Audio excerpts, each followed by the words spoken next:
All right, good to go. Good to go? All right, cool. Well, hey everyone, thank y'all for making the time to come to the discussion for Yubel.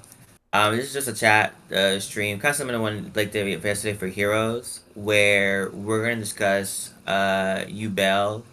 Mainly like I play like Feast with Yubel, but we talk about Yubel in general coming into the format. How like thoughts on it, some of the new tech, thoughts on it, as well as like the run of show would be like kind of going over like placement of Yubel post to the format, some of the new tech that you can play from SUDA for Yubel, as well as we'll go over. I have a couple of videos of me playing on Mega and in person, and kind of go over like how to like critically think about scenarios when you play with a deck, so like kind of know how to sequence or like how to play like when to use your hand trap to think about certain situations that could help out. And then I'll go for Q&A over like what your thoughts about the deck or any questions you have about the deck. And then we'll go from there. Uh, can I share my screen? Uh, Yeah, Royal? you're good to go. All right. Ooh. Cheers.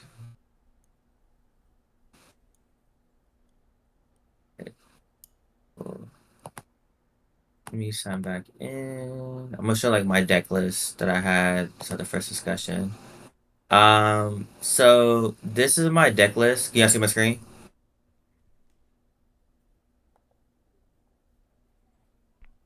Yeah, I see it. All right, cool. Making sure. So this is my deck list that I play. So I won the sneak peek for SUDA, this Friday. It was like 5, 6 rounds, and this is the deck I brought. This is like my fiendsmith Yubel pile that I made, that I had. When in regards to Yubel and SUDA this format, but it's like Yubel fiendsmith, it's still a strong deck. Like it's still one of I would say the top 10 bet decks in the format. Like if like honestly compare between like Heroes and Yubel. Unless you're like a really good pilot with Heroes, I would still take Yubel. If I was going like YCS Orlando or another regionals, I would still take like Yubel Fiendsmith because it's still a pretty strong deck. Especially if you go first, you still put up one of the more unbreakable boards in the format. You have Phantom at one. It hurts a little bit. You get it's still good to have one to help you insulate from your play from like big like from hand traps. And like having gates back again makes it so that like if you open up gates, it can help you help you be more resilient to like targeting the gate hand traps like Imperm and Veiler. They like Imperm and Dark Beckoning Beast and whatnot. So that's why I still and like in a lot of these decks now like Rise of Malice they grind a lot. So having the Fiendsmith engines helps you like grind with these decks. So it's still a strong contender in the format. The only issue with this deck is like more as I played it more recently is like with cards like Ryzel, like even with pure Ryzel, like if you don't open up any hand traps, you about can't go and can't break that board. You just get slaughtered. Especially if they end on like detonator pass and you don't have any way to out detonator, it sucks. Especially now with like they have twins of the eclipse. If they attach twins now, one board like if they only make detonator pass, one imperm won't stop because they'll just pop itself and bring it back, and then you just like have to deal with a detonator with two pops. So that's kind of rough. As well as like there's some games with Yubel where you brick pretty hard, where um break pretty hard where you open. There's games where I open up like Chaos Beast, uh, Incarnate, and I just sit there and cry. Because there's not much you can do, or like you're normal, or you open a bunch of your Feast with cards, or you open up a lot of your normal summon monsters. So like if your normal summon doesn't go through, you're just kind of cooked. You're done. You can't do much. And also one of the major things too is like uh, our deck needs to do a lot before we make a considerable board. So we get punished hard by fools. Um, Aurelia is like if you open up with throne and finish with stuff, you can play around Parelia pretty easily. You give one draw. There's sometimes I have sequences around where I don't give no draws on Parelia, but Fua is like tough. You can't do nothing under Fua. Because at the regions I played, I got Parelia and then Fua twice. And it was just like I can't play around that. So that's when there also is issues too with the deck is the Molcharmies make it mainly Fua like it just auto win against the deck. Um, so that's what makes it kind of tough into the format where compared to Riders No Malice, they can play under Fua uh a lot easier and still end on like maybe 2 interruptions and only give you like 1 or 2 draws. So that's where it's like the deck is still strong, but it's just gonna lose a lot to like bricky hands. You're playing Oda's cards and some of a non they're like just more non-engine now. She posts Rhoda that like if they open it, it will shut you down. But the deck is still strong. Still play around it, play around Lancia, Droll. So it's still a good pick. Like if you're comfortable with a deck you kept playing it or you want to play it now, um, I still recommend like picking up the deck. Especially if you just got the fiendsmith cards recently, this is gonna be your best bet to play Yubel fiendsmith because by April it will get hit on the ban list. I do believe that. Now for new cards, uh, that I from SUDA that you could play, there are 2 cards I was looking at. One on the screen is that right here is Double Wild. Um, Double Wild has the effect of if you target one level 5 or lower monster you control, um, you can like add one level 10 from your deck to your hand, and then you can apply the effect where you can discard a card, and if you do special summon like one monster at the same time, add it from your hand.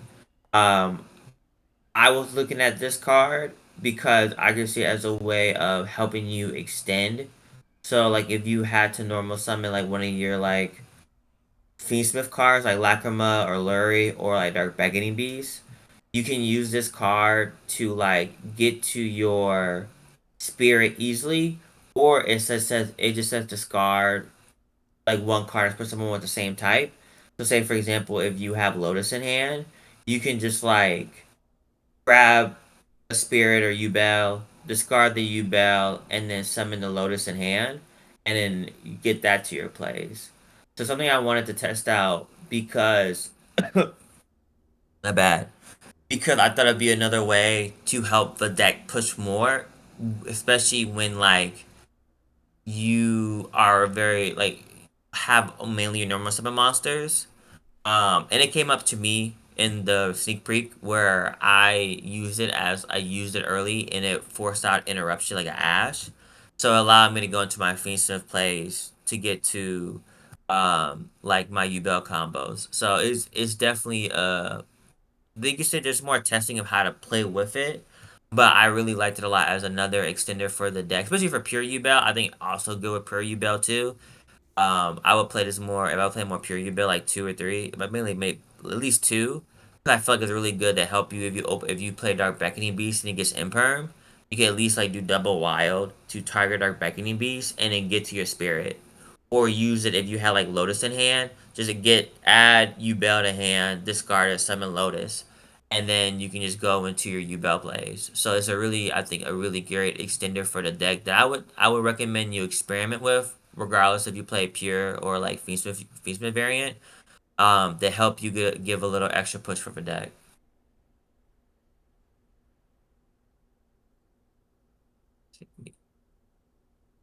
And then I'm gonna show the picture of I know someone talked about the new A-Bow card. I show the Wikipedia page for that one.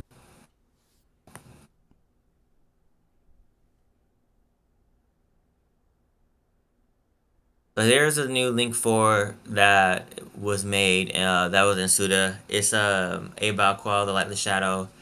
It's a Fiend Link 4. With 200 attacks. It requires 2 monsters and including a Fiend monster. and it has a main effect where you can like discard one card and activate one of these effects. Either you destroy one card in the field, non-targeting, or you can banish this card until the end phase, kind of like SP. And if you do, you can special summon one light or dark monster from your graveyard. Um, and this was like another good card that you could add into the Yubel or Yubel Smith variant. Um, because it has the ability of like you get a free extra pop on your a pop on your turn, as well um as you can reborn like one of your light or dark monsters. So you could do. I was doing some creative plays with it where I could like I converted like this card helped me able to like you could do some sequencing where you could like still end on like the same board of like rage, engraver, rage, like you get into like rage, Ferudris, Owl, and like Phantom. You can end on like I saw like Goldrick and like Elin did like they ended on like everything like Bow, Caesar, Ferudris, Desiree, Phantom. I just had just like ended on every extra deck monster you could think of with this card. So it has a really good versatility. With like special summoning like a dark monster, you could also do it with like special summoning one like your Lotus, so you can end on like Lotus, Phantom, Rage, Verudris, uh, Desiree, and now you have an Embao. So now you have like 6 to 8 levels of interruption. So it definitely raises the ceiling of the boards where uh you can definitely add more interruptions and you can recover a lot better. Low key, I wish this was like a Link 3 because I definitely would play this over Mudraker because you could just like this card could literally just like reborn like Lotus, and then like you are not locked into anything, so you can just make whatever you want. Um, but unfortunately, it couldn't be a Link 3. Um, but yeah, so this card is pretty good. The only thing that I was when testing that I saw that was a downside with this card is like the discard effect. So because depending on your situation, more likely than not when I've been playing with Yubel, if you get hand trapped, you will be discarding cards a lot to push through either with gates or like Mudraker. So it's kind of hard. Or if you open up your bricks and you turn them into Phantom, you really don't have a lot of cards you could use to discard for this effect. Because Yubel doesn't really have any drawing power, and it's like and it doesn't really benefit a lot from discarding cards from your hand. Some of the effects you need to use, so you really don't have you in some situations to make your board. You don't have a lot of like discard fodder to use this effect. Also, if you play like a lot of like if you open up with hand traps too, you have to make up a decision of is it more important to get this on the field and use this effect, or do you keep your hand traps? So it's gonna be a certain situation where it's like it might not be worth it put in the effort to make this card, especially if you end on a pretty decent board in hand traps.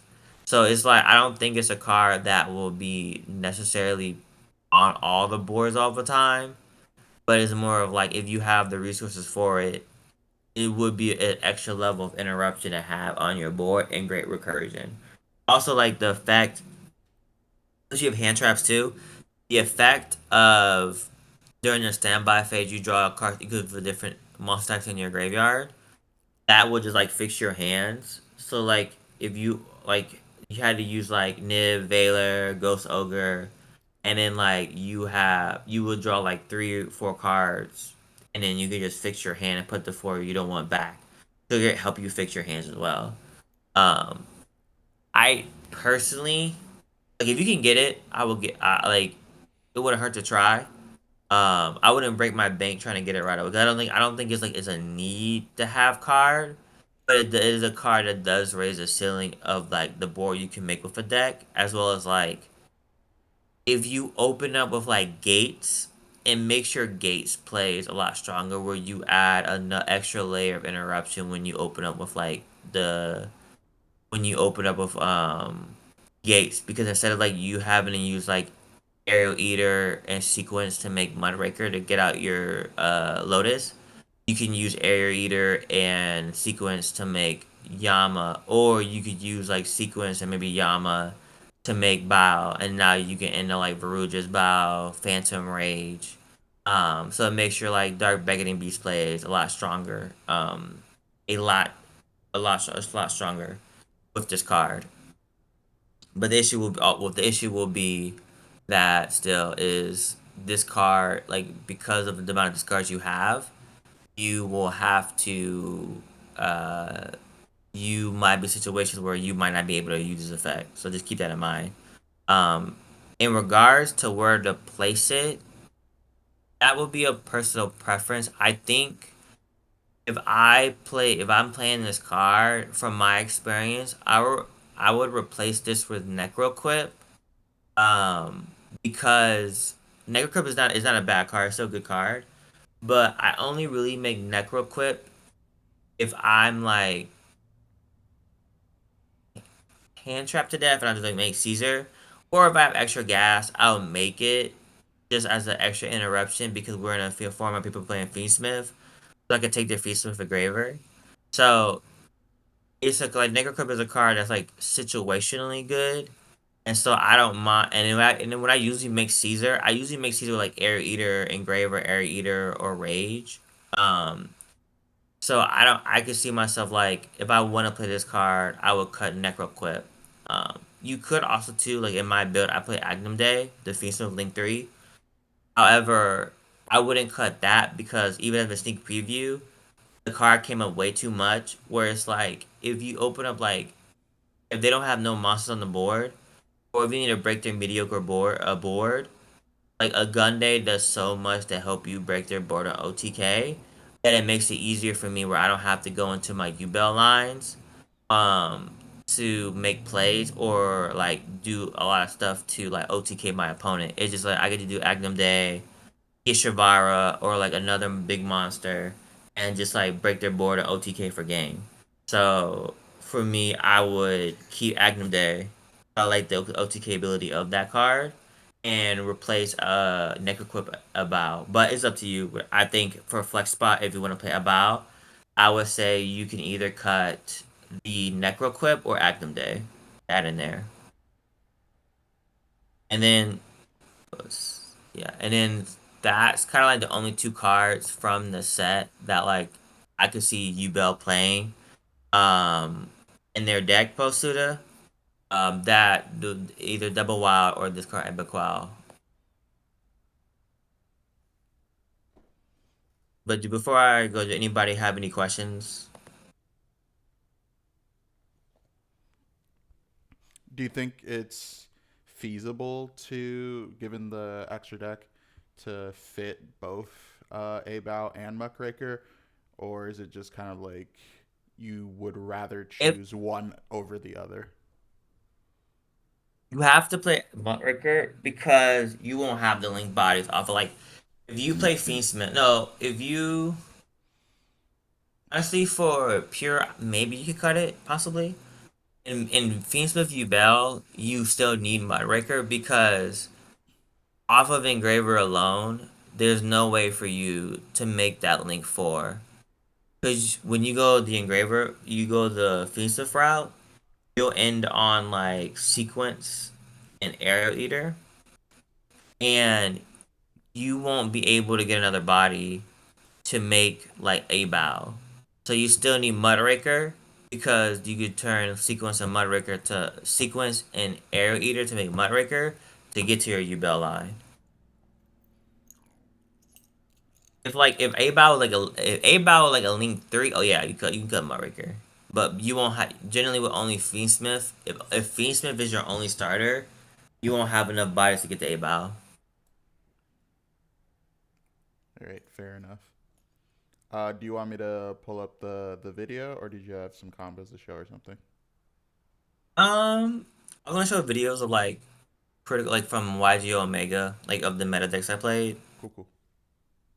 and show like how I navigated through that. Mm-mm-mm-mm.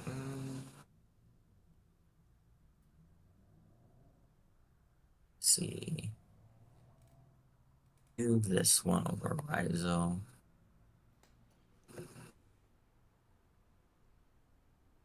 Can you slow this down though? There we go.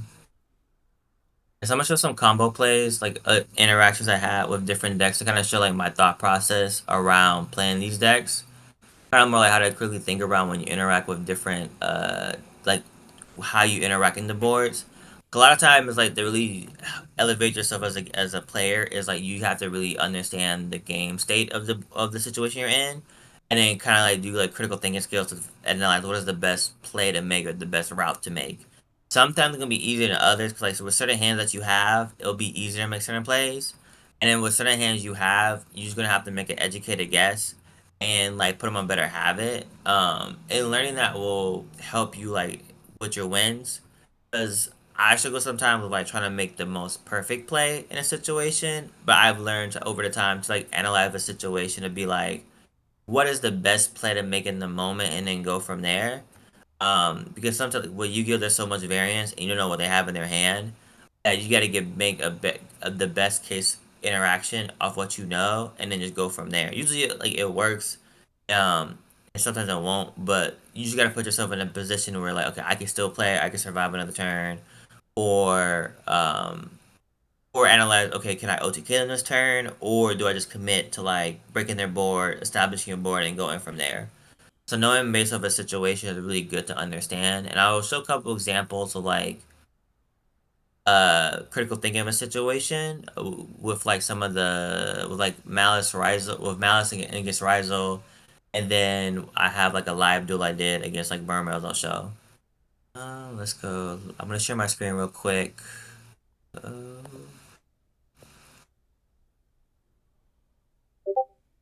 show the YGO. I cannot, but we can just share my screen.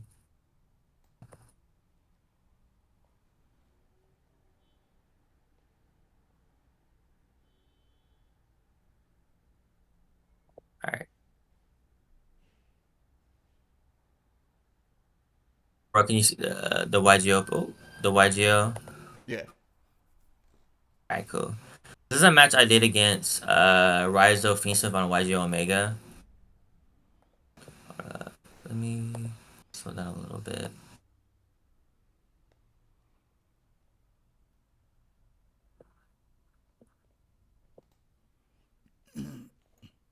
Okay. So in this hand, I had Imperm, Nib, Lotus, two Lotuses and like gates. So against Raizo Fiendsmith, because I have Imperm and Nib, I was gonna do a standard play of like I'm gonna Imperm, dual drive, and then Nib them before they make on node. Once they commit to node, because then it's like they wasted their materials to commit to a play, and then I sort of from getting to their rise across, and I forced them to commit to plays where they had to waste their resources to make dual drive. That would be hard to recover the following turn. So right here they made normal summon X special from deck, and throw to get X. Then they make dual drive. Here I imperm on the effect.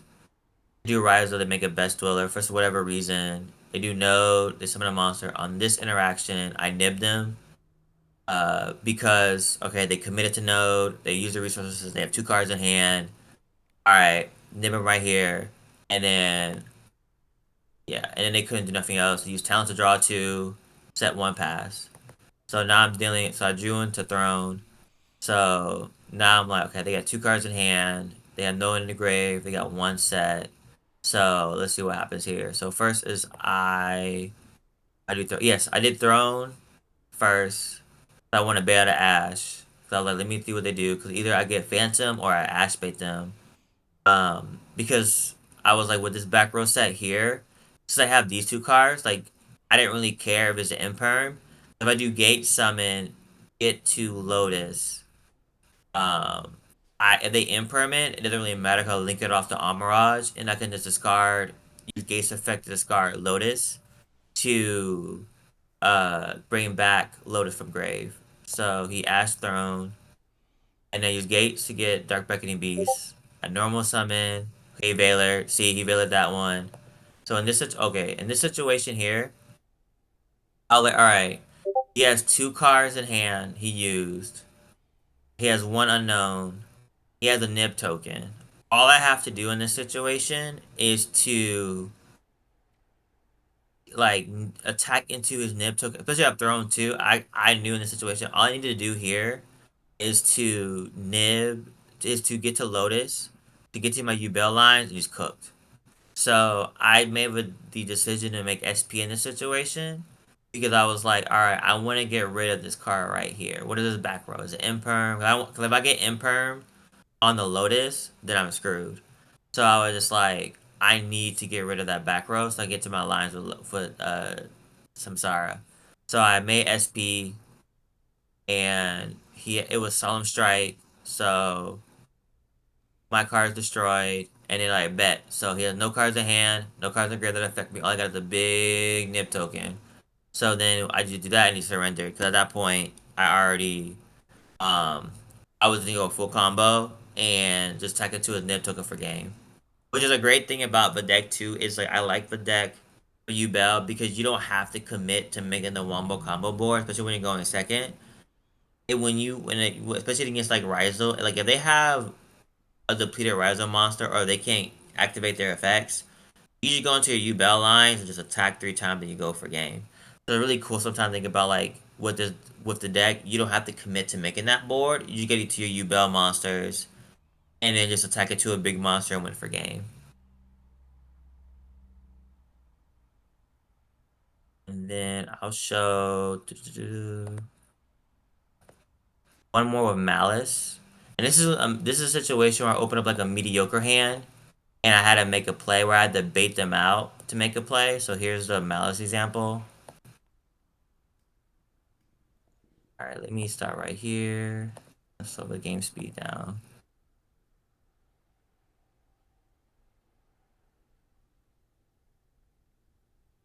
All right. So I had, in this situation, I had Fulos, I had Droplets, I had Tracked, Chaos Beast, and Thrust. So it's a pretty mediocre hand. And so my thing was like, all right, I think I was going into game 2 or game 3 against the deck. I was like, all right, I don't want to play around talent, so I'm gonna shotgun the Fool and see what happens. And hopefully I can get some draws that can fix this hand. And my goal is like, I want to bait interaction with their plays my following turn, use droplets to negate it, and then use thrust to get into like my terraforming or maybe like back row hate to help against Malice, against their back row boards. They're spilling trap cards. But let me see what the falls do first to see what happens. So you fold first, went through, Cheshire pop, set, Allure Darkness, okay, fill spell, Dormouse, gets the trap, sets one of his trap cards, and then makes a Cryptor. Um, okay, so now I'm gonna play my turn. I only drew Nightmare Pain off the card, and I got Engraver off my draw. You say anything? Yeah. You have a question, Royal? No. You're good. You're good. You're good. Got you. So I have this situation here where these are my 6 cards. So my thing was like, all right, even though I have Nightmare Pain, it's kind of dead because I don't really have a dark to benefit from it. Like if I pop, but all I knew was like in my hand, the fiendsmith is gonna carry me to victory against this board. So my goal was like, can I bait out this Cryptor to thrust live to get to my Duster? Um, And so what I did was I just activated Engraver, see if we do anything here, nothing there. I activated Nightmare Pain. I was gonna use Nightmare Pain's effect to pop this, and then I wanted them to bait the Cryptor, so I can use droplets. So I activated Pain, I chained droplets, and I discarded one of the tracks to negate it. So I got Lotus because what I was going to do with Lotus is make Phantom. So now I got the negate out the way. There's three traps. There's one that reborns from grave. So now I'm like, all right, cool. Let me get rid of the back row. So I go Thrust, Duster, Duster back row. They chain their all their cards. What do he had in the grave? He had like the Widow Anchor, Imperm.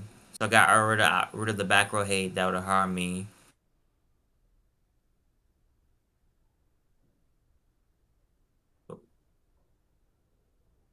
And now I like normal summon Lotus, Spirit, Track, Requiem, Darkma, and I just gotta go Fiendsmith combo at this point. Send out the Heart, Sequence, Desiree, Actum Day, and he just scooped. So that was a situation where I had like a mediocre hand that I was like, I have to uh, convert into value. So the situation where I use Nightmare Pain as like bait to get to force interaction, so I can break the rest of his board and then use my Fiendsmith lines. And this is also an example why I like Agam Day a lot, because in this situation, I can I can with only one monster that's 1250, Yubel by itself won't kill it. But I could use like Agam Yubel or Phantom to attack into it. Use Agnum Day to attack it over it. And then use Desiree to make the plane do much damage. I don't know if it'll kill them, but it would do a lot of damage. So that's why I like Agam Day a lot.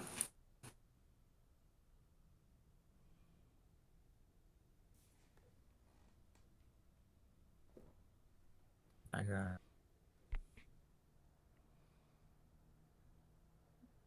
I have an issue with mute. I hear everything perfectly fine.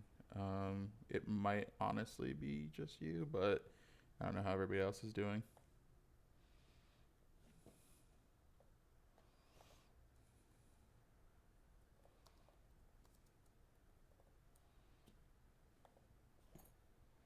But yeah, I got you. But yeah, that's it for well, not it. I know Amir showed up. Um, that's like one playthrough Mouse. I'll show another one. There's one more I want to show was like a live version of my plays. It's against like Mermail. Oh no, don't be so sad. I guess before you continue, do you just in general with the Ryziel and Malice matchups, do you think they're favorable um, for Yubel or no? Going into a board, no. Malice and Raizo, like Raizo pops 3 times and Cross is hard to play around. Especially when you open up mediocre, it's just too hard. Cause like even if you need to prevent them from making a board, or you need to have like a board breaker like droplets and open up a great hand of like, cause if you open up like Lotus or Spirit and they have like uh Caesar, Detonator, and Cross, even if you do droplets on both those cards, on Caesar and Dead and you still lose the cross. Cause then you'll just do like they do Lotus effect, they'd be like hut cute cross. And then you just don't have any extra plays.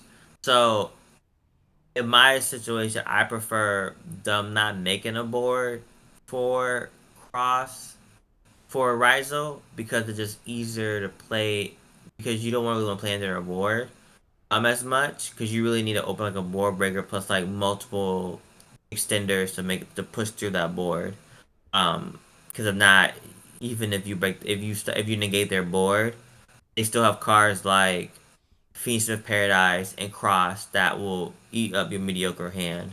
So, and then Mouse is like, if Mouse goes full combo, it's still pretty tough too because they can just like banish your future stuff from grave. They can banish your Lotus on summon with like Cryptor. They have the card that searches and banishes like Nightmare Pain or Throne. So it's like it's they full con, and then they have like the Cyber's card that they can dump that Omni negate fusion Cyber's monster.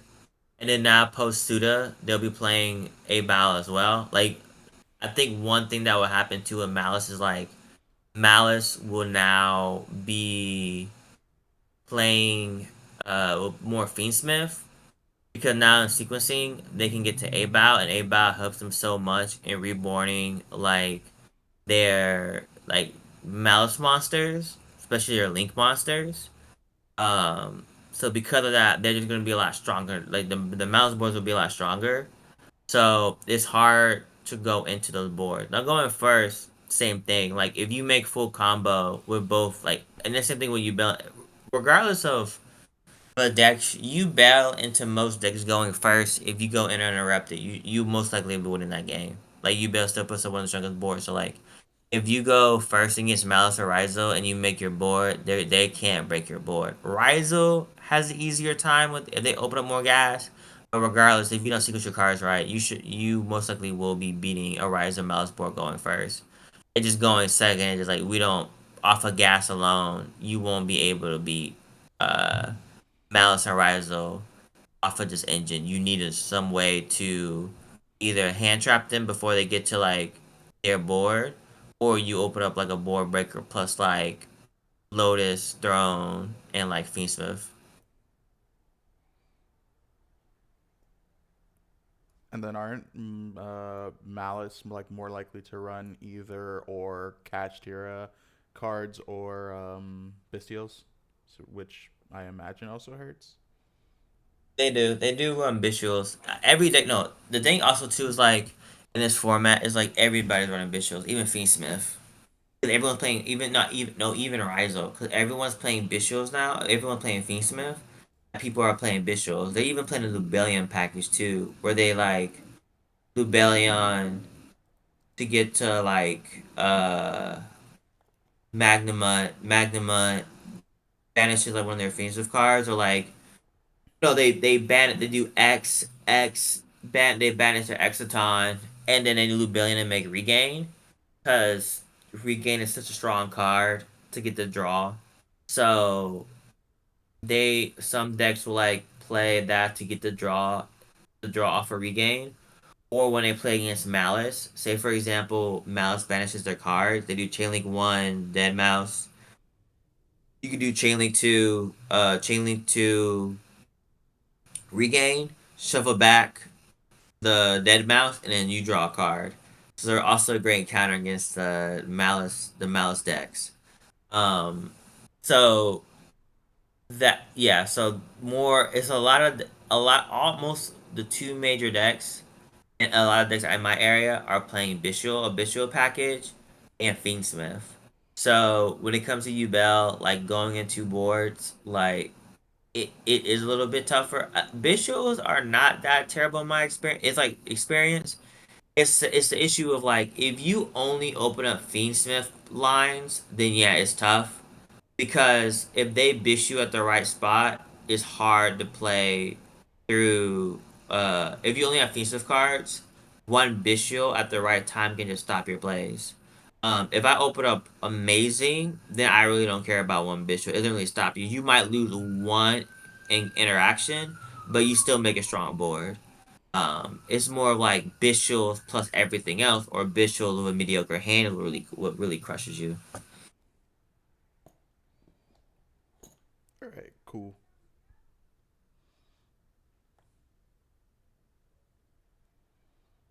So yeah, it's like the engines that people are playing are gonna be moving forward, or like people are really gonna be playing like Fiendsmith more, like Fiendsmith, especially Mouse now. Um, I don't know about y'all area, like, but Castera for me has fallen off. People don't play Castera. I think it's kind of deadly. Especially when you play it with Shifter. I think Castera Mouse with like you play Shifter. It's just so hard to beat. Like if I get Shifter with that deck, I just automatically lose, especially if I'm going second. I think a lot of people what they wanted more consistency in like the fiendsmith cards and more grind, and that people want that more. They're like cash tier, which are strong, but the cash tier cards I guess don't really help them get the combo for balance, as well as like people don't want to be drawing birth or drawing the cash tier card, especially when you have a board, because like it's kind of bricky at that point.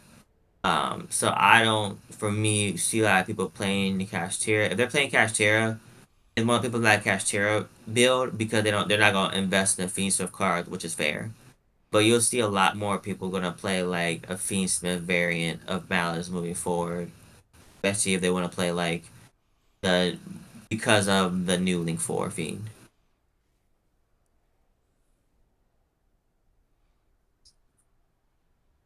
And then, but I'll show you one situation. This is like a live deal I did a while back. Um, with I guess Mermails, the hand loop deck. It was a really good game that I actually won this in 2 games. Um, I was surprised because I lost a die early. I'm about to get screwed. But it was a great way of like how to play, make certain decisions that help you later down the line, and kind of capitalizing on people's like misplays. So I'll show. Bro, can you see the YouTube video? Yes. All right, cool. I'm gonna speed it up. So yeah, I'm playing against Mermel, and so they start off their plays. I think in this hand, I had my hand traps were like Ghost Ogre and Nib, and I knew with like Ghost Ogre is terrible against Mermel, and Nib is like Mermel can get to like Lotus can get to Murmo can get to totally awesome within 5 summons that it makes for Nib dead. So in this situation here, with my like I made a decision like my goal is like I gotta prevent them from getting to like totally awesome, or I prevent them from getting to Neptibus that like usually rip 2 cards from your hand and make them put more effort to get to their play. 'Cause this is like a combo deck where you still have to know how to sequence to get to your plays. So I was like, my goal is I need to make sure that I'm put a lot more hoops to make them make their board. So I don't might not I might be lucky enough not to get hit with Neptibus or might not get totally awesome on the board. So in this situation, when he activated this card's effect, I think it like you discard a card to add a water monster to your hand. I ghost ogred it. Even though it negate the effect, I just didn't want the bodies because I didn't want them to make Marincess or get to their Link 2 plays. So it forces them to like, okay, you lost the body. So what do you do from here? Oh wait, I'll say my bad, probably real quick. So we're talking about you see my screen is a video, so I'm kind of showing examples of like how to think through plays or like thought process of like when you duel, like how do you make plays or what do you decide? How do you like sequence your cards given the situation? Um, so kind of giving a more example of like how to critically think about your plays, your critical thinking skills when you duel your opponent, on knowing where to hand trap, knowing how to like outplay your opponent. Because I like a part of the game where like if you want to be a really good player, you need to know how to think about the games that you're in and make the correct sequence or correct plays to help you win that game. Um,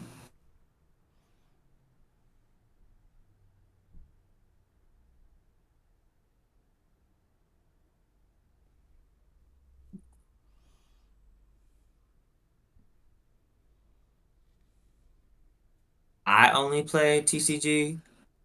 There's other people if you do the Yubel channel, like Alin and like like Godric Zero, they play Master Duel and they also do Master Duel Bro. There's a lot of like videos they have or plays where they show like how to play through Master Duel.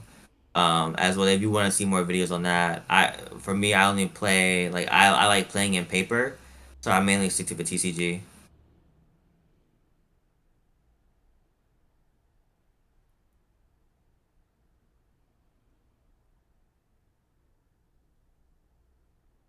Appreciate it, Moderate. Yeah, so back. Let's go back a bit. So he got Neptibus, so I'm like, damn, I'm kind of fucked. Let's see what happens. So yeah, he activates. I forgot what that card does, but he uses like plays to get to 5 summons. All right, and I was like, does he use Neptibus here? No, he doesn't. So he summons back the Dragoon. And what else? Oh, I have Nib. I'm on wait to commit. Okay, so he has Nib. So he has Nib in hand.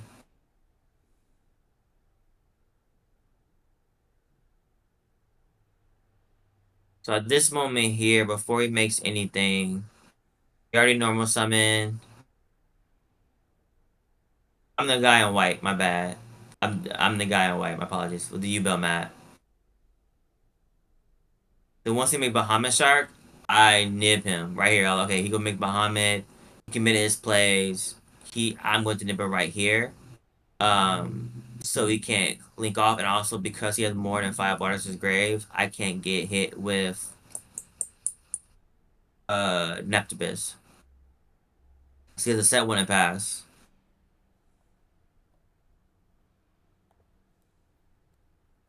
I think I had a shitty hand too. So I start off with like wait, he uses an Mermaid effect to draw one. He already had the ash in hand. Okay.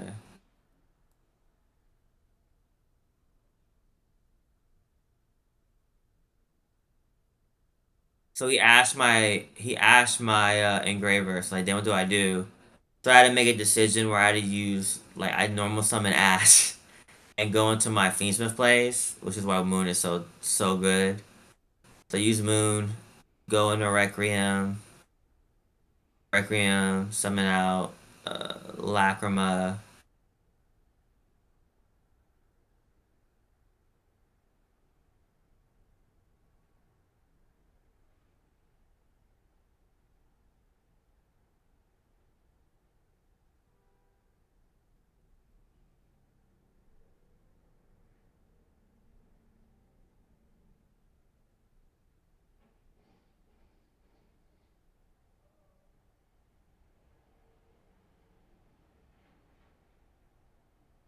Corner center plays, and now you sequence effect. I imperm. I have Shavara in hand, so I popped. What you can do with Shavara is when I sometimes try to get Shavara before I go to my Fiendsmith lines because you can when they're gonna use imperm or Valor on sequence. So what I'll do is like okay sequence. I'll change Shavara on sequence, and the effect will still go through. And in this situation, because the sequence is engraved, I decided to use it as material because for area eater. Something you can do too is like if you pop the sequence, you can use it for material to make like aerial eater or your Desiree. So that way I can keep the engraver engraved.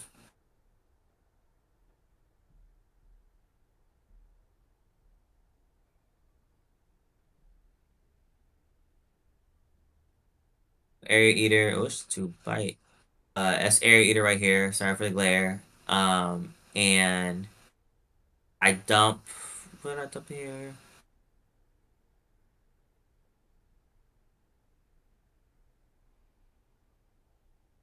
Lotus. And then so at this point he sees like my board and he has to make a decision on what to do. And so he nibs me right here. So now I'm like, all right, I've area to engrave. My cards are gone. Really can't get the Muckraker.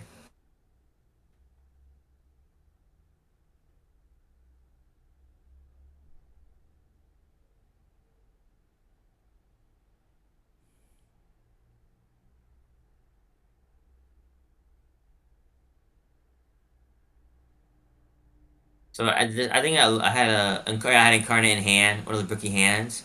So I was like, all right, let me make Phantom. He has one card in hand. I'll just make Phantom and see where that can help me survive my turn. So he draws. He has one card in hand. He has another. So in this situation, let's see. Looking through my grave, he does 1 for 1. Pitch that. So he summons a normal summon. And so in this situation, I was like, I saw what I wanted to see what he dumped for cost before I commit to a play. Because my goal was like, what I know about Mermails is you need water monsters in hand to make plays to discard further effects. So my goal was like, in this situation, I might have to hit Phantom, use Phantom on this card because even though he might get an effect off the dump, he won't have a card in hand he could use to help him extend his play further. So activate the effect. I'm seeing what he dumps for cost.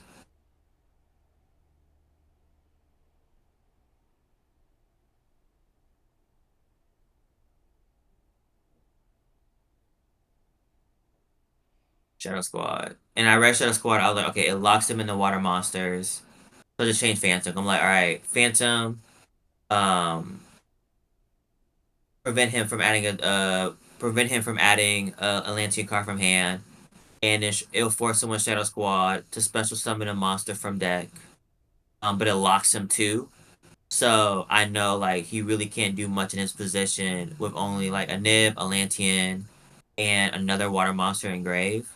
Um, he won't have he doesn't have he don't have cards in hand. Discard for cost to extend further into his Atlantean Mermo plays. So now I'm like, all right, I I might not step up from making plays, but I'm not gonna die this turn. Because the Nib took it with 4100 defense, and Yubel can't be destroyed by battle. So I'll skip a little bit here. And he link climbs. The Coral. Coral summons a monster from grave. I think here he makes Atlantis, and he used Atlantis effect to banish my monsters. But since he made like Coral, he can't special summon except water monsters, so I couldn't bring back my Yubel. So it's my turn now. I'll take 2500 damage, and now I'm like, all right, I have my set card I had is the Unchained card. I have my what's it called? My Engraver engrave. And so Shavara. At this point I was gonna make Fiendsmith plays. So I was like my goal was just to get to like Agnum Day, send that card to grave at OTK. So he just scooped because he was just like at this point with no cards in hand and he only has Atlantis. I was gonna like send that to grave and like OTK him, and if I couldn't with no cards in hand, he knew he was not in an advantageous position to like he was not in an advantageous position to like beat me the following turn. So he just scooped. And then I'll show you the next game real quick. This is more of just like how to make a play and then counter people's misplays. So in this situation here, I tried to Valor his level 7 what card what is called level 7 monster, but he crossed out. And so he made full con. He's going making his board. I thought I was gonna lose this. I ironically did not get hand looped with this board. He just ended on. I'll just skip to where he makes the board.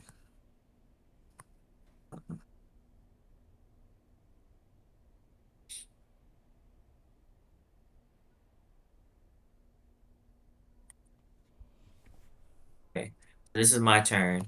So his board he ends on totally awesome. He ends on the Mermail Link 3. He ends on the trap. This is the trap card. I forgot what it's called. But it's a card that says like you can target one awkward sea serpent on your field, and then pop 2 cards on the field. Um, so my goal was okay. I have to deal with the trap. I gotta do it totally awesome. He got some cards in hand, mainly cards he can use this card for Mermail plays. I think my hand was I had 2 thrones. fiendsmith and uh yeah, two throne, fiendsmith, and I drew into draw. I was so tight I drew into draw. So in this situation here, I was like, I want to bait out these two cards. How can I get rid of these two cards? So I can get to my plays.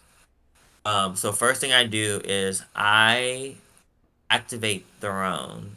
The reason I activated Throne first is because Totally Awesome negates activation. So if you use Totally Awesome on Throne, I could just use the other Throne because Throne says you can only activate once per turn. And since he negated the activation, I can activate another Throne. So I was going to see if he takes a bait off the Throne so I can get rid of Totally Awesome.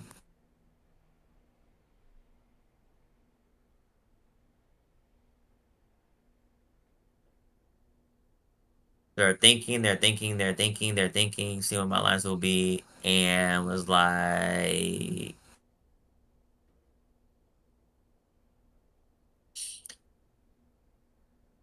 yeah, they let it go through. So they let me get they let Throne go through. And so I was like, I don't want to commit to a normal summon, so I'm going to pop Spirit and see what they do here. Do they use Awesome? What's up, Milan? To get to Yubel. And so here I was like, all right, I'm gonna use a draw to use. I'm gonna make SP in this situation to bait out their board. So I do SP. I make Amaraj and Amaraj here, and then they're like, what the fuck? So either I'm gonna bait out the trap, or I'm gonna bet totally awesome. And I made SP, and I did SP. Oh, bring that card for like targeted protection effects. So I made SP. I targeted back row. So I'm forcing him to use totally awesome. So use totally awesome. I chain SP's effect to banish SP and then the link Murmo card.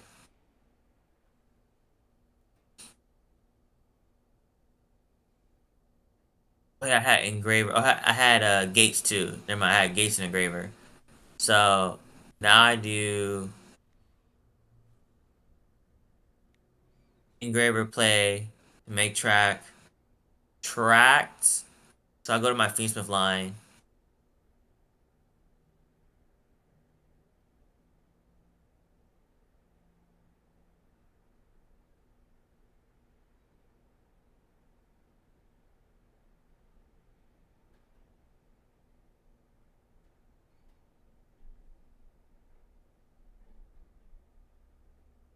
Here he uses the uh Murmo play, discard a card to draw one, and he used that to pop a face-up card in the field.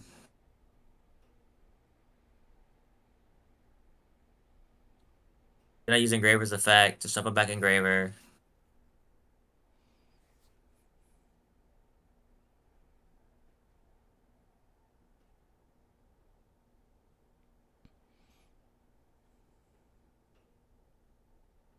Go into Requiem, make Requiem.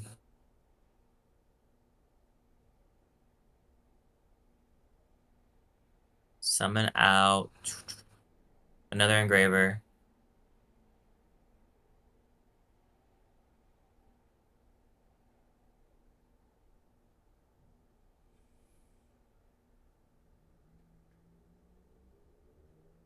So here I wasn't. So in this situation, I was in a tough spot. So I had Gates in hand.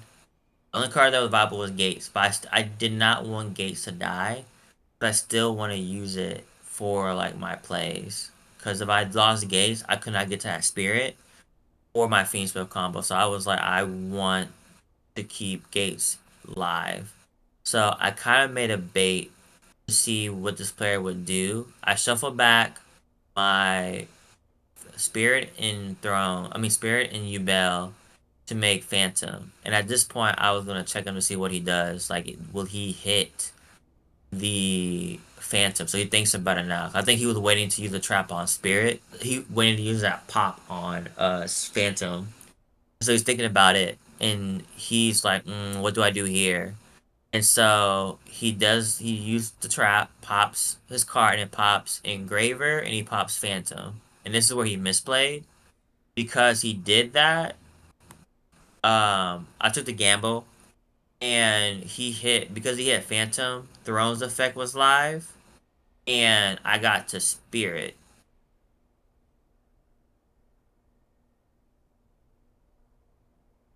So I was like, all right, bet. So I was thinking, how do I combo the fuck off from here now? So I got to Spirit. Spirit's effect activates. He has no interruptions. And so I get to Nightmare Pain. Nightmare Pain activates. Nightmare Pain pops. Do a little shaboing, do the normal combos. And the one thing I gotta play around too is like the rank 7 card has the effect where like level 5 or higher monsters can attack. So I have to figure out a way to negate that card. So what I did, what I do here, Squirmer, Squirmer, pop that, the Incarnate.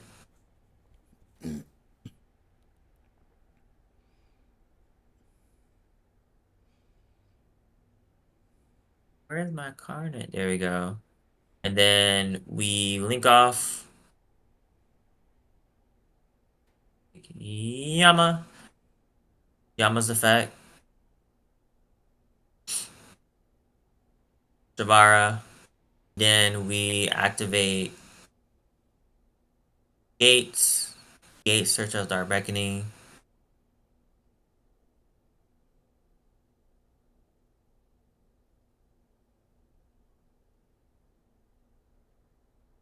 Scar. We bring back Spirit. I link off. So I make Rage here. Yeah. The reason I make Rage, I definitely make Rage here. Thinking through my plays. I make Rage in this situation because if you use Shavara on Rage, you can use his effect to bring back Phantom. So yeah, I'm thinking a lot here, but I kind of was like, okay, how do I OTK this person, and what do I need to do to like get through his board? So I make Rage effect, Shavara, pop with Rage, Chainlink 1, Rage, Chainlink 2, Yama. So I bring back Engraver, I bring back Phantom, and then I make Phantom, and then I link Engraver and Rage to make Sequence. Use Sequence effect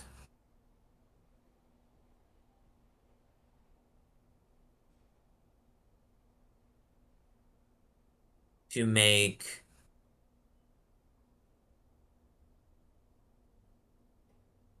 Ezra.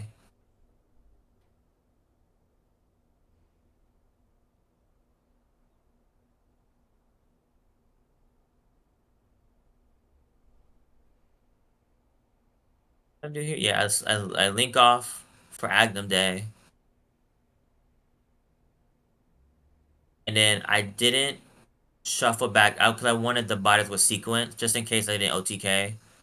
So the target protection, and then I brought back Spirit, and then I just used Desiree's effect to negate their whole board. And then I use Yubel because the monster was 28. Um, I used you both Yubels to attack into the big boy, and then I use Desiree to attack into the Atlantean card because it has 0 defense, so it does piercing damage. So I won. So that's how I won that game.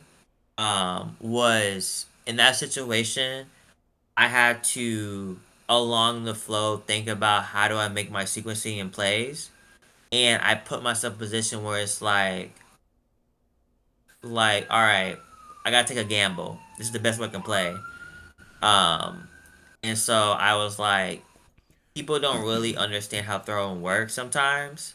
So they're like, "Oh, Phantom," because I knew he was using that. He's going to try to use that trap for Phantom. So I was like, in Fiendsmith. So I was just like, "All right, let's bait it. Let's bait out the Phantom. Let's bait out Fiendsmith. If he does that, then I can get to use Throne to get to Spirit and then combo from there." But even then, it still took a lot of sequencing because I had to figure out, okay, in the moment, how do I make plays? How do I like still make plays to OTK? So that's where I was like, okay, I already used Throne's effect. So how can I keep extending? So like, all right, let me get to Rage so I can bring back Phantom.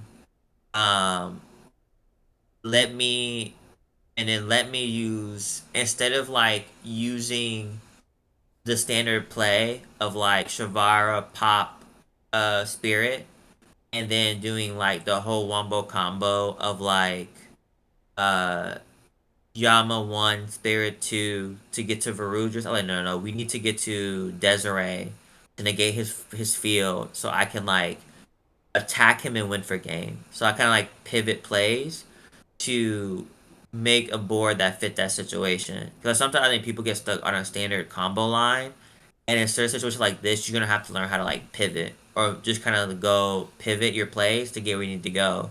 Because did I want to normal summon Droll? Not really, but I knew in this situation it was the best bet for me to bait out hand traps. Because people don't really think about SP when you do that play. A lot of times I'll do Amirage and they'll be like, okay. And then I just do like Yubel in sequence and then go into SP to get out the annoying monster. So it's sometimes you gotta think that way, especially with Yubel. If they have big monsters like they do here, you really don't have to attack directly. Sometimes it's better to make SP and then just like break their board and then just attack their big monsters for a game. Especially with Agnum Day, that's why I stand by Agnum Day. Like this game right here, it showed. Like it helps OT King so much easier, and it makes it easier for me to break board. Cause if I don't have Agnum Day in this situation, I don't think I would have been able to kill my opponent. Um, so that having an OTK option in my deck really helped me win this game.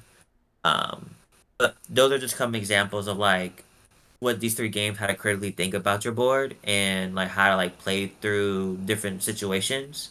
Especially with your mediocre hand, you open all gas. Like how do you play around it and kind of think on the fly? But did anybody have any questions or any questions to ask about like the videos or like how to sequence things or how to play through different hand traps?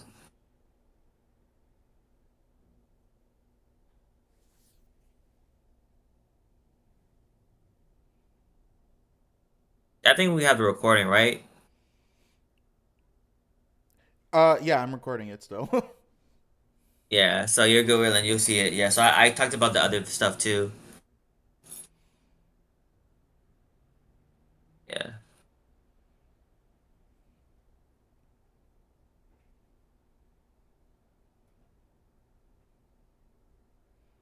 Uh,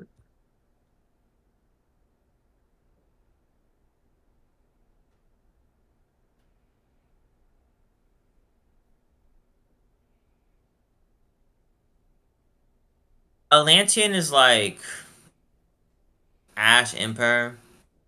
Like you have both Ash and Imperm against them. It's really pretty good against the deck.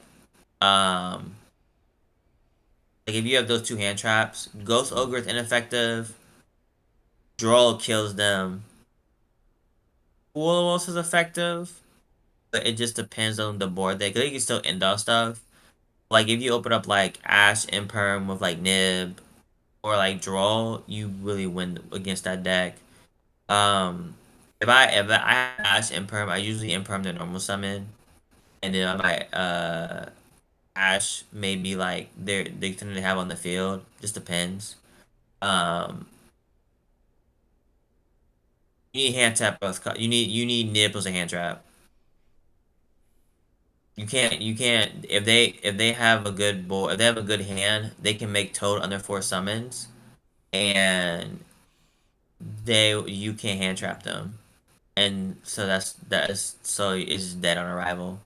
So then what happens is if you nib them to do Toad, Toad such an extender, and then they can Neptibus you, and then you lost. So basically, at that point, you went -3.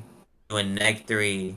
You have two cards in hand, and so you automatically lost at that point. So, um, you need Nib, which is kind of like the format in general. Nib is still is good, but I only play two because you need Nib plus another hand trap to kill all these decks.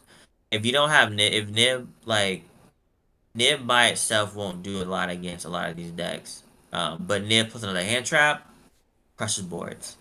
So it's still a good hand trap, but you need to pair with something else. Which is a lot of decks, which is a lot of things to this format. It's still like a hand trap format where you might not need as much hand trap as you did in the Snake Eyes Yubel format, but you still need like two hand traps to make a play against a lot of these decks. Especially now people are playing the fiendsmith variant, like you do need like multiple hand traps to stop them from making plays. Because if you don't have anything, they just make these very strong boards. Or like one hand trap might stop one aspect of their deck, but they can still put up like Caesar, or they can still put up like Dead Ender. And then now you have to figure out how to play around that stuff. So that's just a hard part with Yubel this format is like even if you imperm them, they can still make a board that's good enough to beat the deck. Um, if you don't have like another out.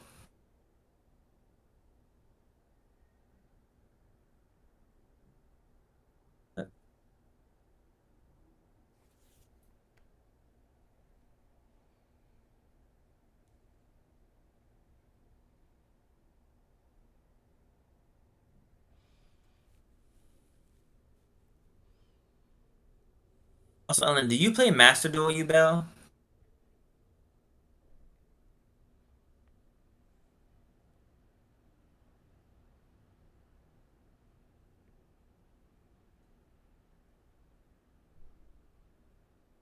Wait, did Amir kick you out?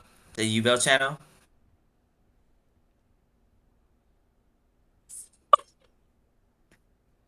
Oh, he's so batty. I'll let you back. Have you done a Okay, lot? okay, you, huh? My bad. I was gonna ask, because I know you all have been doing a lot of like theory, I guess, about what they'll do to the Fiendsmith engine. So I guess I was gonna ask, what were your thoughts about either one, what do you realistically think they're gonna do, and two, how would you pivot based on what potential bans they might do? Got you. Let me ask more just question first about the combo line change was supposed ban list. Yeah, yeah. So with one Phantom, like I played two, and I never used my Phantom for combo lines. Phantom was more of like insulating against Nib and other hand traps. The uh, the boards itself are still the same, except that like now you might end on bio now on your board. So like there's certain sequencing where with like Yama and sequence, you will just make bio instead and end that on that. But it's still later in the combos.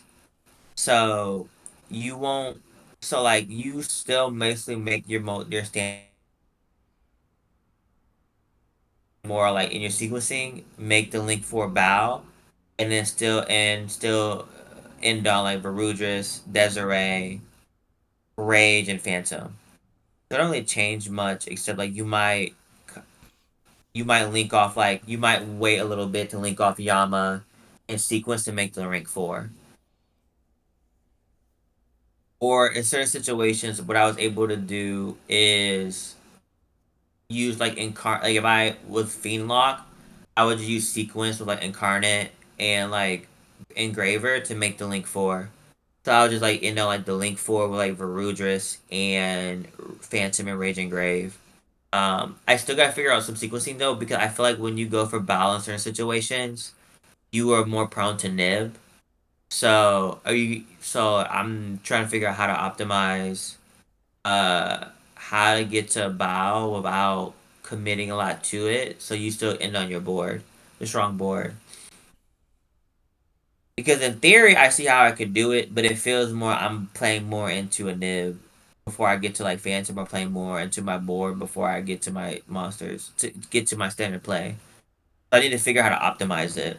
But again, beyond like what you make, I know like Ellen and Godric were making like some god boards of like you can end on like everything under the sun with throne. But uh, in general, like for me, standard board is like you still end on the same board plus bio in most cases with interruption through interruption.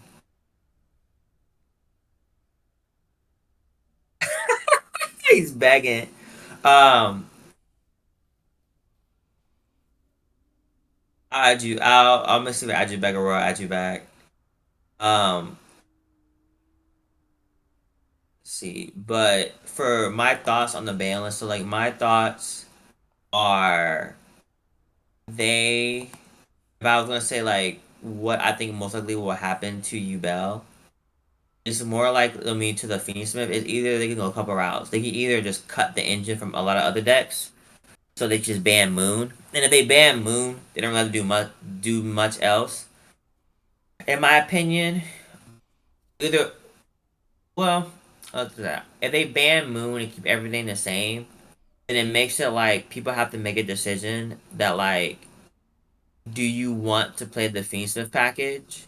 Because the issue with Fiendsmith is it does require a lot of extra deck space to play. So it's like, do you want to play a deck engine where it's like if you don't open up Engraver or Track, your card you just lose a third of your extra deck or a fourth of your extra deck. That's why I was skeptical about playing Fiendsmith in the first place because it was like if I don't open up Engraver, I just lose a third of my extra deck that I can't do. So if they do Moon, I could you could still technically play it, but the issue is gonna be it could still be better. Fiendsmith will still be better in like Yubel than in like other decks because at least with Fiendsmith you can use it as a starter to get to your plays. But the issue is gonna be now that like without Moon, you can't link into your Fiendsmith plays, so your board becomes a lot weaker. Where it's like you need to rely on opening up Fiendsmith to get to your Fiendsmith plays. Um, so that could be kind of rough, where the board becomes like where you really can't end on two Omni negates unless you open up like Engraver plus um Engraver plus like your Throne or Yubel card. If they go the route of like in the OCG where they hit where they hit Engraver and tracked. Engraver and Track, uh, that it still will be playable, but it's like now it's like it's more easy interrupted by hand traps, as well as like you gotta play the risk of like do you play two starters? Like if you open up like Engraver or Track, your Engraver is dead.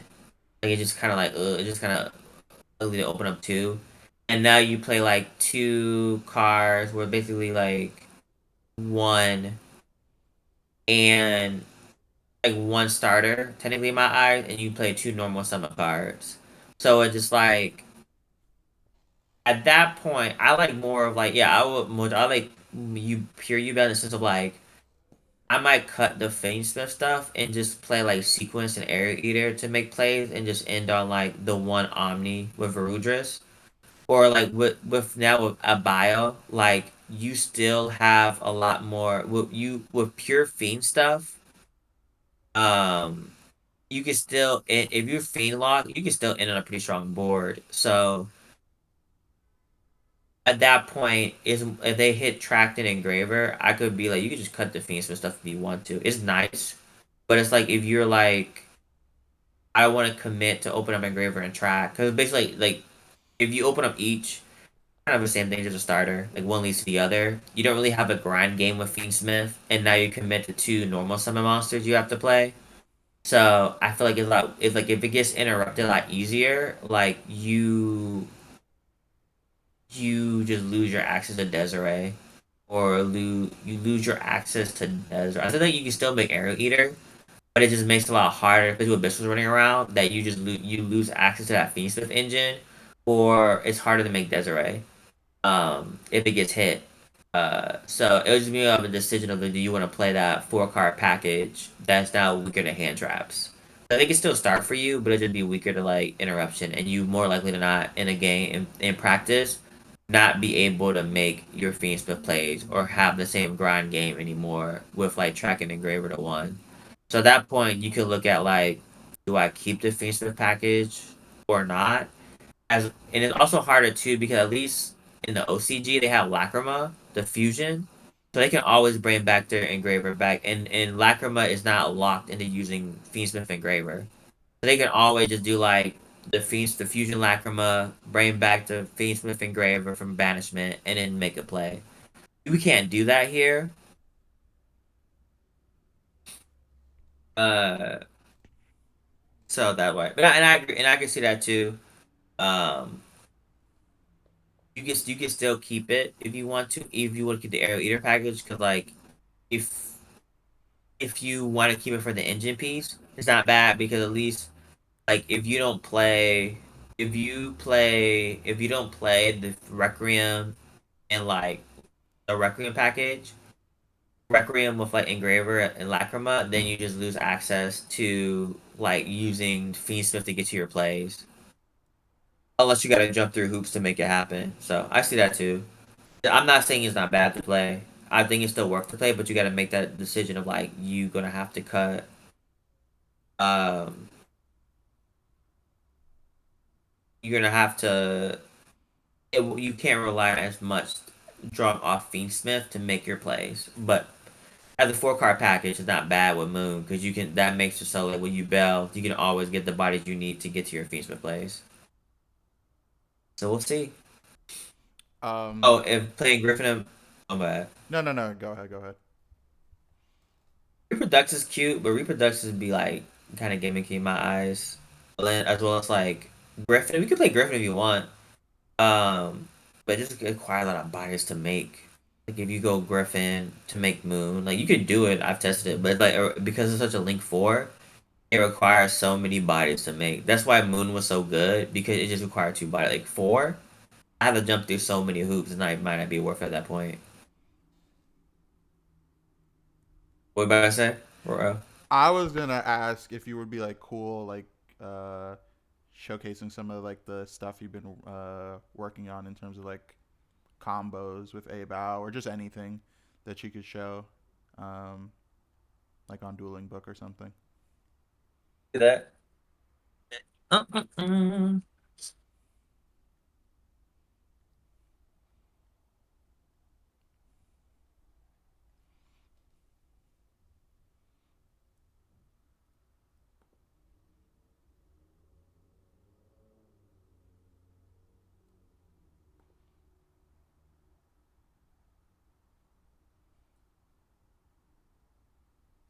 I can work.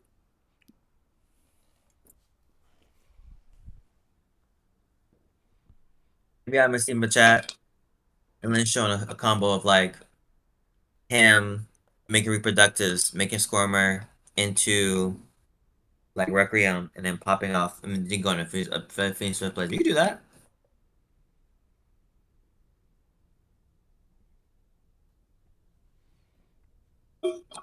I'm not saying how viable it would be, but it's an option. I think people are trying to do that regardless. Like if Fiend Swift got hit, my bad. Fiend Swift got hit. If Fiend Swift got hit, people think about using reproductives to like make a play to get to your Requiem plays. Let's see. Let's go to Dueling Book.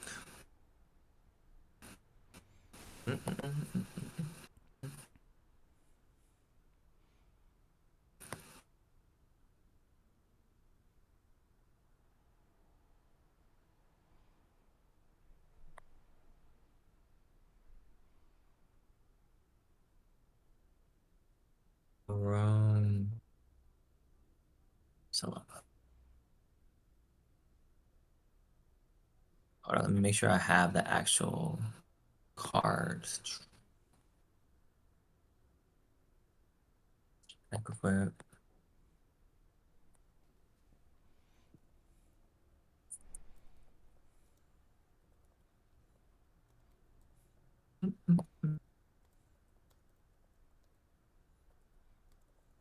Get out at this nerve. Save. Alright.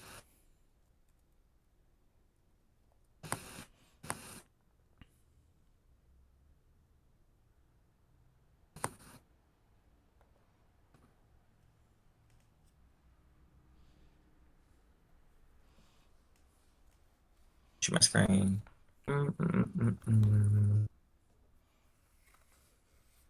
That's actually kind of a fireboard with Reproducus. Yeah, for reproductus.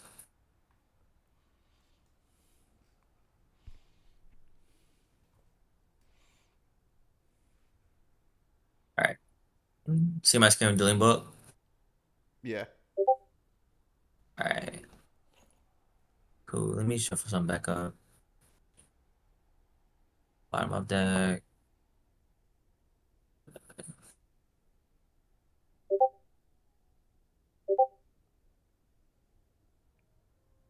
Let's do one with the engraver. It's not like I just testing stuff out. So we can do like gates.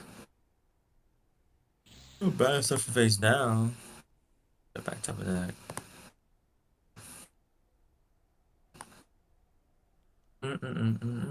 Where are you? Get Dark Beckoning Beast. Normal summon.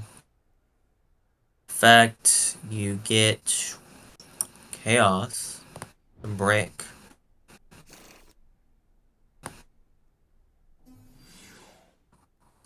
And then you just send us to Grave. Grave. Special summon. Grave. Link. For Requiem.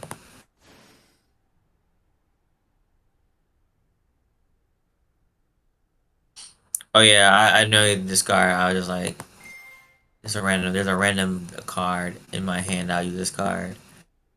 Lacrima, where are you?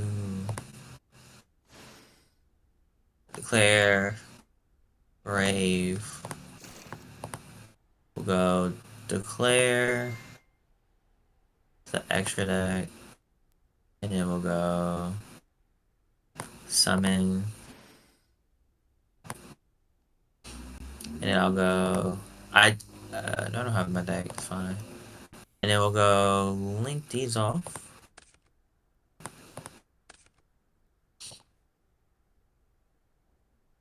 For sequence, and then we'll do sequence effect, shuffling. In this situation, you can shuffle like these two, if you want to keep the feature stuff engraved, and you want to do Lacrima stuff. But since I don't have Fiendsmith Paradise, I usually just like keep, usually keep these two so I can use them for like make Phantom a lot earlier in my plays. Usually shuffle like these two back, Requiem. Oh, I took a Necroquip out. I took that one. I'm playing it with like if I'm not playing Necroquip.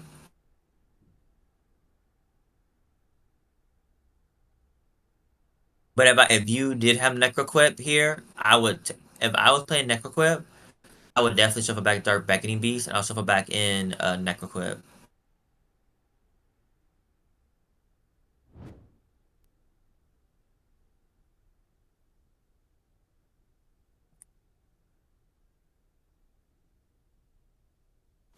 Arrow Eater, Arrow Eater's effect, you dump. It depends on the situation you want to do here, to be honest. So,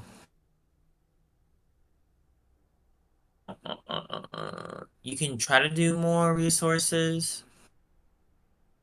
So in this situation, what I do here is I make a dump. Say this.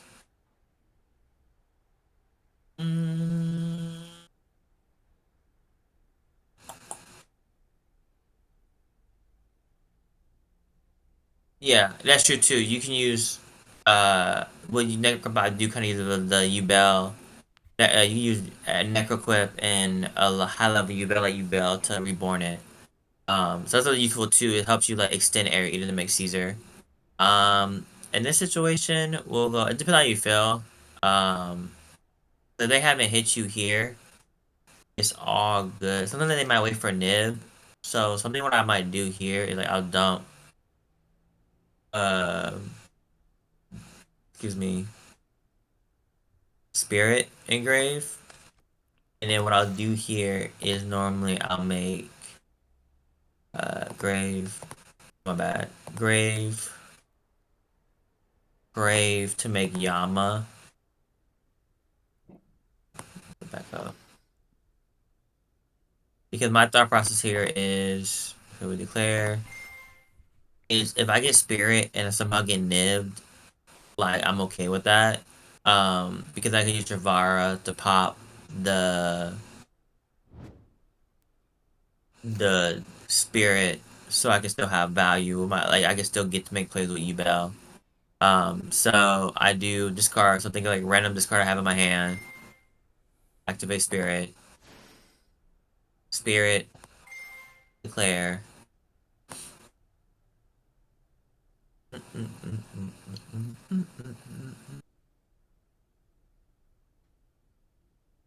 So trap card zone.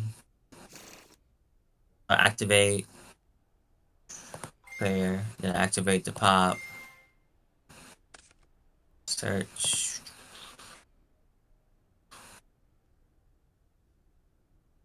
Squirmer. Oh.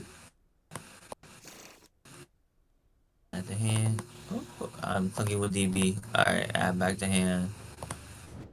And then I'll activate new chain, Spirit's effect to get Yubel.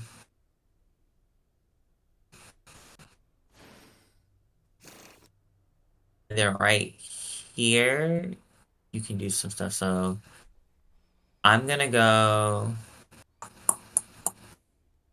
here.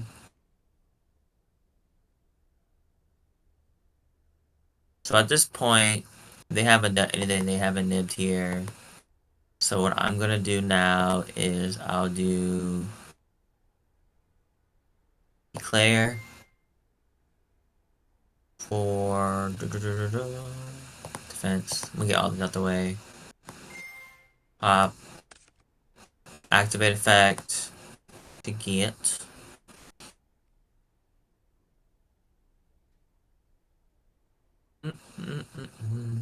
What are you incarnate? There we go.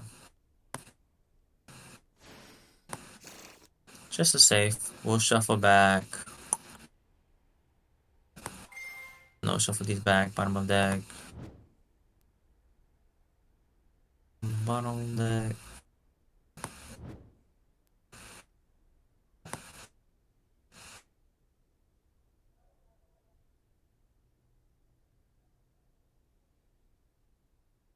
Phantom.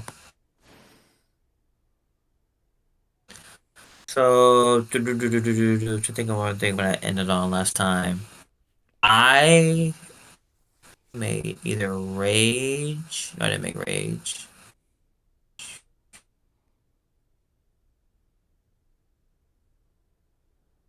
You here. Yeah, okay. That's what we do. We go into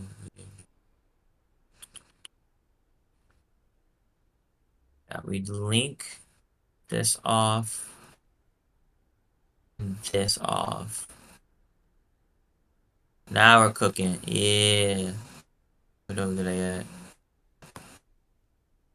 How bad? We do this. Special summons from grave.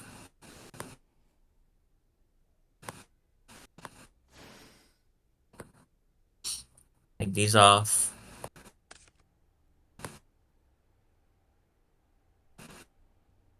Rage. Then we'll go. Yeah, there we go. There we go. Banish. Summon. Out Yubel. Because my goal here is I want to end on Bile with Rage. Instead of like work in progress, like Bile with Rage. Make Bile, Rage and Grave with like Varudris. So we'll declare this. And then we'll go Grave. special summon, and then you can do chain link 1, chain link 2, banish, you bail out.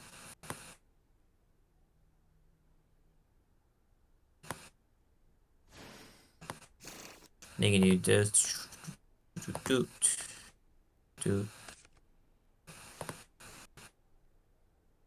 a bow. And then you can do, at this point, you can do overlay.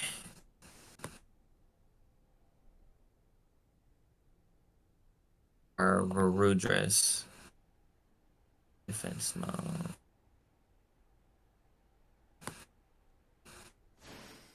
And move that over here. Come on.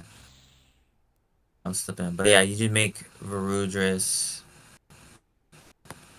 here. And it will be, this is, I forgot. Okay, yeah, but Trap in the Grave. There we go. Alright. I'll activate Shavara's effect. So, yeah. So, my bad for the sloppiness. But, in general, what I was seeing with Gates is that in some way, you can end on Bow, Phantom, Varudris, and Rage. I think also too you can make, I haven't tested with Desiree, but you can at least end on like an Omni Negate, Phantom, Rage, and Bow. In some regards off of Lotus. So before you could really only end on like with Lotus, like Phantom, Rage, or Desiree with Rage. But now with like, ooh, okay. Um because of like bio now, you can end on like one extra layer of interruption. So this helps. So this helps like make your board a little bit stronger. Also, too, if you want to, if say for example you dumped, um, if you want to extend even further in this play, you could literally also too thinking about it, not seeing the lines. You could do declare. You could or no, you're not because they're both in the field. Um,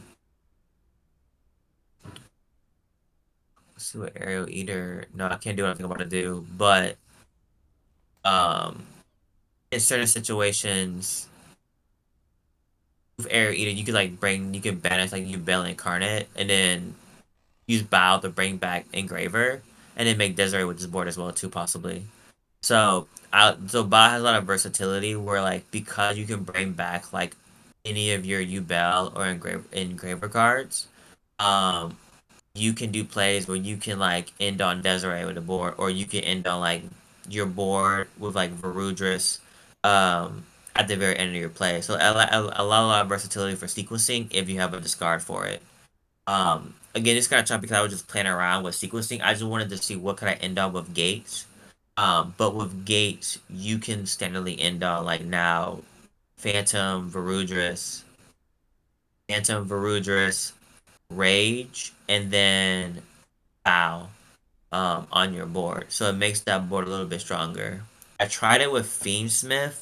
When you start with fiendsmith, but because you're locked into using Mudraker to get into your Yubel lines, you still make kind of the same board.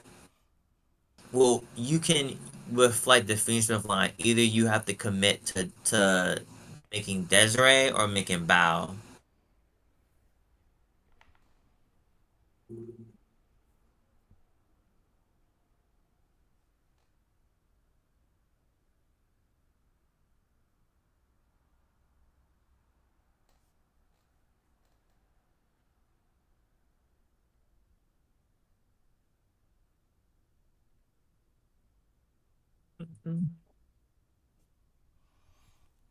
But yeah, the boards Yubel can still make, and like instead like with his board he may represent. You can still make if the deck pops off, you can still make strong boards. So the issue with the deck is not the boards you can create; it's just like getting there because you need to like really pop the fuck off. Like you really have to like get things going before you make like the boards. And that's where the deck struggle with. It's just like you stop it early, it really can't make a lot of interruption. But when it gets to a certain point, the deck is like hard. It makes like a very strong board to break.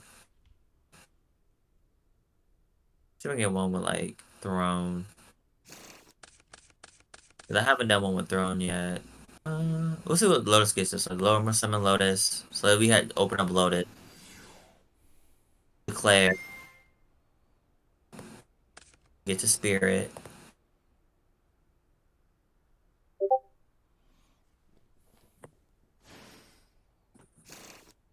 We declare effect.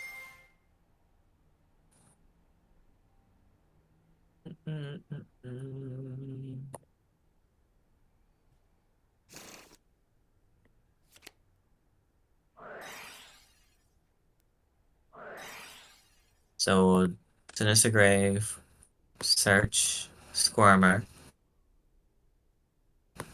And then we'll go Spirit's Effect to get out Yubel, which is in my hand, unfortunately. And then yeah, I do. Sometimes I just bait out certain hand traps. Like when I'm depending on the hand I have, my sequencing will depend on the hand traps they have. Like that play I did with Yama. Um, I made Yama before the reason why I dumped Spirit and I made Yama because I want to play around Nib so I can still end on something. Or I'll sometimes like depending like that one game against Mermail, I summon Throne and I want to bait out of Ash. So I want Lotus to go through. So like, does this Ash go through?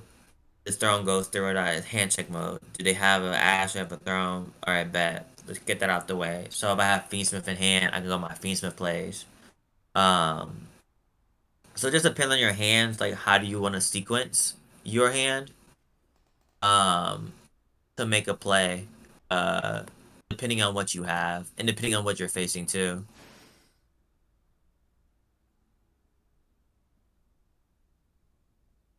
Because I haven't really faced a lot of draw this format. I kind of like may start off with gates.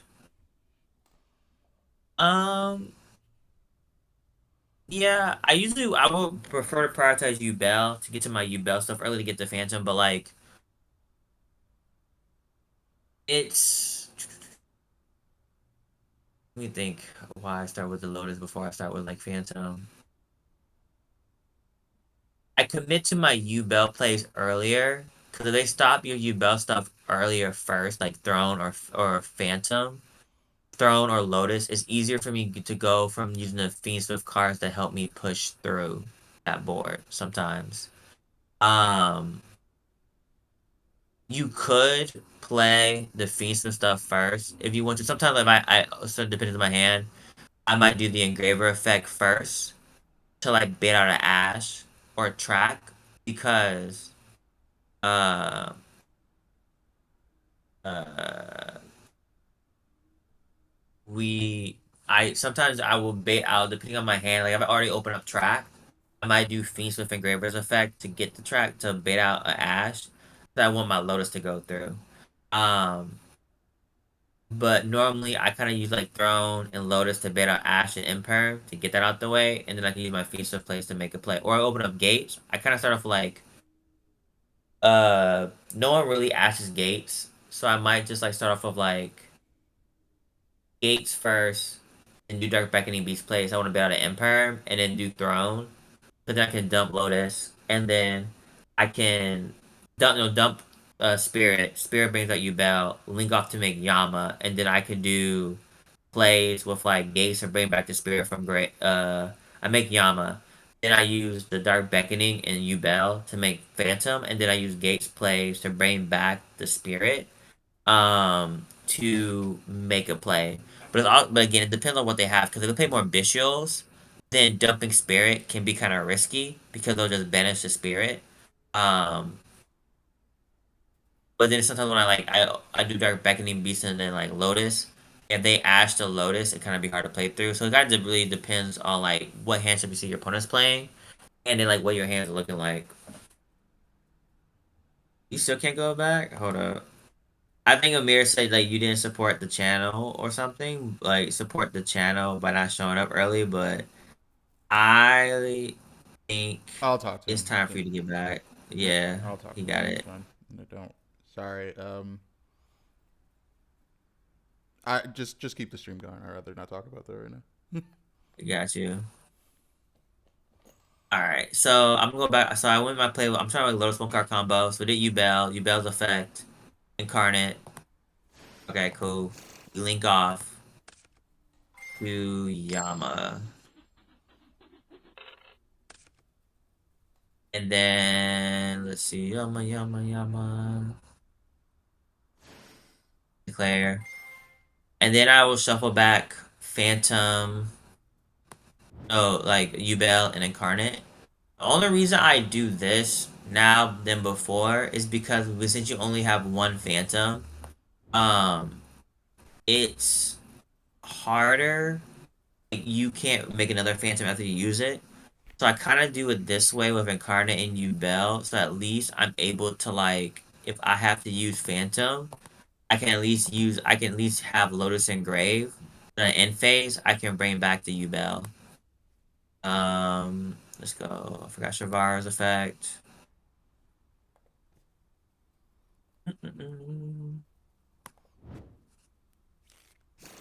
Now at this point, I can just declare, bring back to grave. The spirit.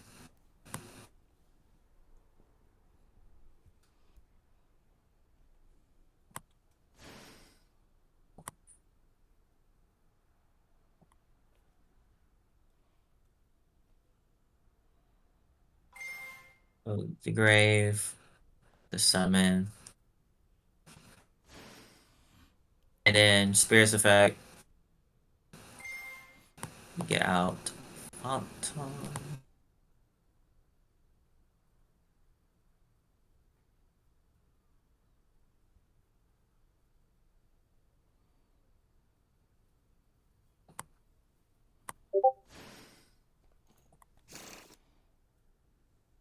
So here.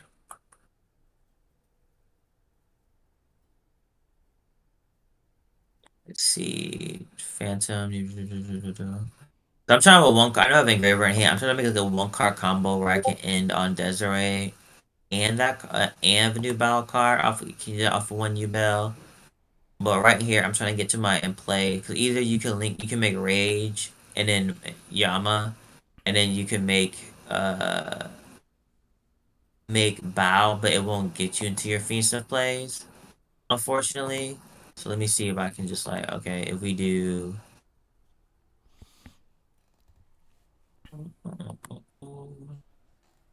Let's link off Sinister Grave. Sinister Grave. For Rage. And then we go.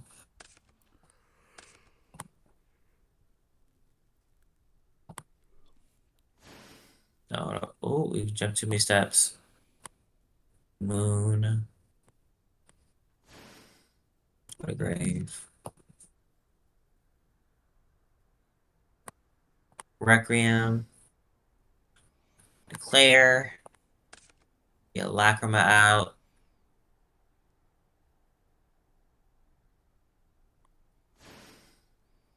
Declare. And then.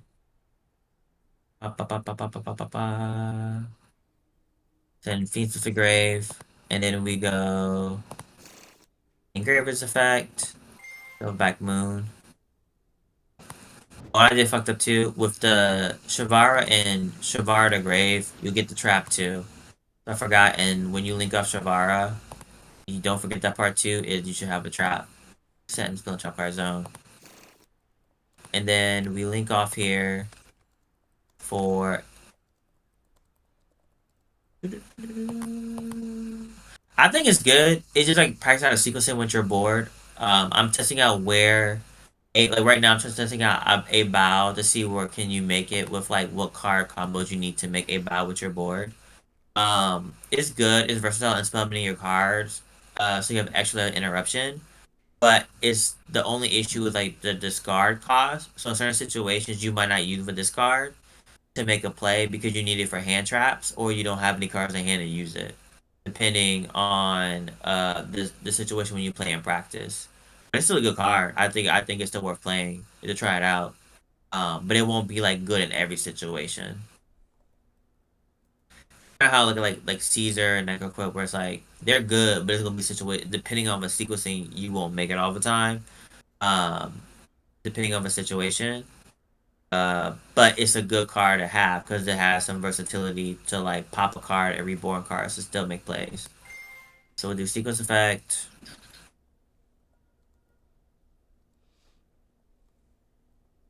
shuffle back everything.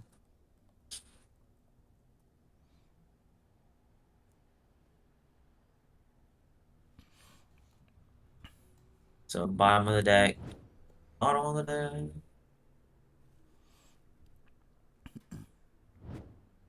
bottom of the deck.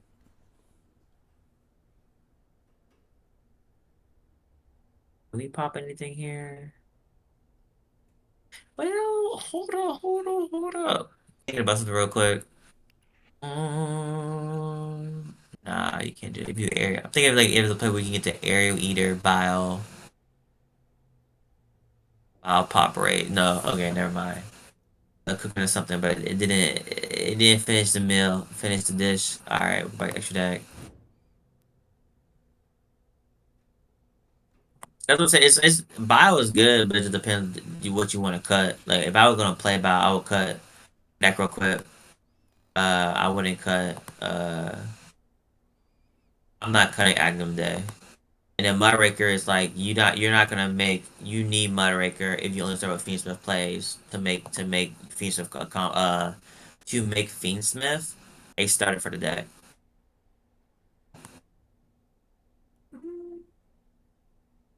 Yeah, okay. So unfortunately I wasn't able to make Bow off of Lotus. So you could make Bow off of Lotus, but you lose access to like if you make Bow, you have to commit to only making Bow Rage Phantom and a Trap Engrave. If you go for your Fiendsmith lines, like Desiree, it will be. You can still make Caesar. I still make. I don't make. I Caesar with Necroquip is like. So Alin and Godric did good plays where like you can make Caesar Necroquip with Caesar on the Unga Bunga board with Throne. You just have to use like Track and Grave to like future summon your cards on the field to make Desiree. But you can but there's other situations where if you open up good where I've used Mudraker's effect, Area Eater's effect to still make Caesar. Necroquip just makes it easier, say for example, in simplified game state, if you want to make Caesar, then you can. Normally, I don't make Caesar like that unless I get hand strapped to death, and I'm just gonna go Caesar pass and pray. But normally, when I play Yubel, I don't really make Caesar unless like game like turn 2 or 3, or I open up really well, or I make a or I get hand trapped. So I never felt like Necrocup was necessary. It's still a good card, but it's very situational where like the draws and the interruption really comes from up for me. Um, so I don't see it as that viable, but it's still a good card. Like if you say I want to make Caesar more easily, or get that draw off, or play around Engraver on my opponent's turn, sure, I think Crypt is good, but I don't think it's that necessary to make Caesar because even with Bile, you can still use Bile to reborn a card and still make Caesar off of that. And Caesar's not necessary in your plays to win games. Like if you still make like my board usually is like Rage, Varudris, Desiree, Rage, and Phantom. I'm still winning most of those games.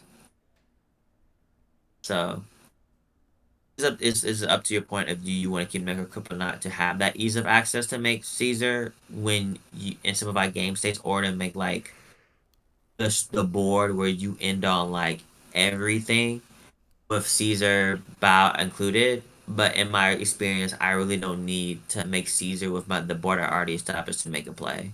I like Caesar more so for like when I open up mediocre boards, it's easier to make and have an extra layer of interruption to help you make plays. Or uh, for certain matchups where Caesar's better, I'll make that instead. I think you can still make Caesar without Necroquip, but you have to know you. It relies on you knowing your sequencing a lot better, with the deck to make it. Like for me, it's like there's too many times with like Yubel struggles. The weaknesses of Yubel is not the strong board it makes. So when I make extra deck space, I look for like what covers up weaknesses over like strengths, like adding more. I feel like Caesar on the board is doing more than what the deck needs to do to win games in this current meta. So I like Agnum Day because it solves the weakness of if there's no monsters on the field for your on your opponent's field, you can't OTK and there's too many hoops you have to go through with Yubel to OTK and they have no monsters. Agnum Day makes that a lot simpler. And so you don't have to think as much of OTKing your opponent when you have Agnum Day.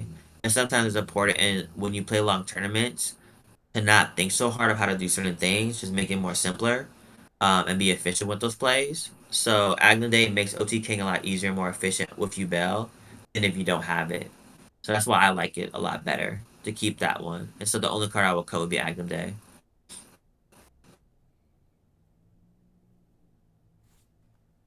But yeah, I think so. Seeing this right now on this play with Lotus, I don't know. You have to make a judgment call if you want to sighting patterns. We can. Do anybody want to see any more combos with just gates? Okay, not bad.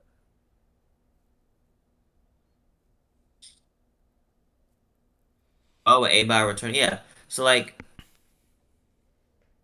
Rupert deck just can help too in like themes of combos if you want to play because we'll have the extra deck space sometime. I think we might have extra deck space most. If the themes of get banned, then you could might most likely play Rupert deck just if you knew get hit. Yeah, if we lose Moon, I agree with you. If we lose Moon, Reproductors would be like the replacement. I think Yubel has enough gas to make it'll be still be harder to push through, but I think you can still make plays with like Yubel engine to get to your to Moon play. So you'll call out.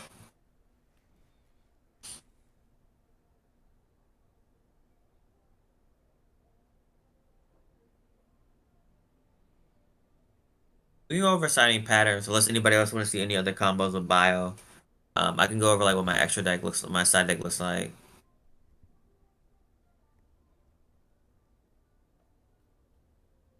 All right, cool.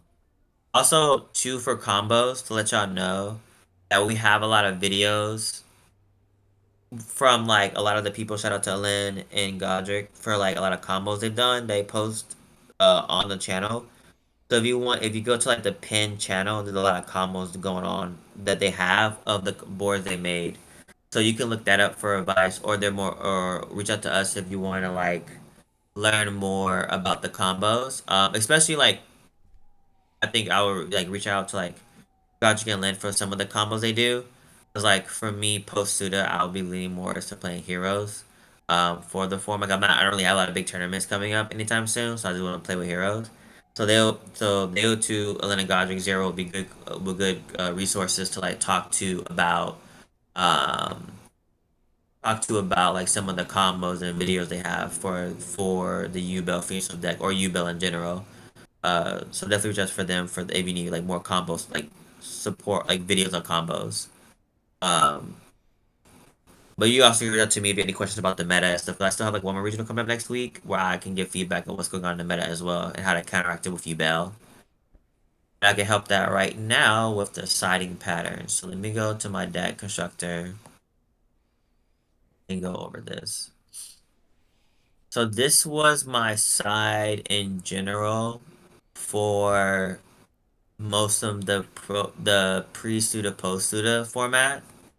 Um, I added sales band just to experiment with it because I realized with talents, like if in the new format, talents is not good enough against like Rizo in the sense of like if you do talents to take, they will like chain chain dead ender to like pop itself and then bring it back with Eclipse.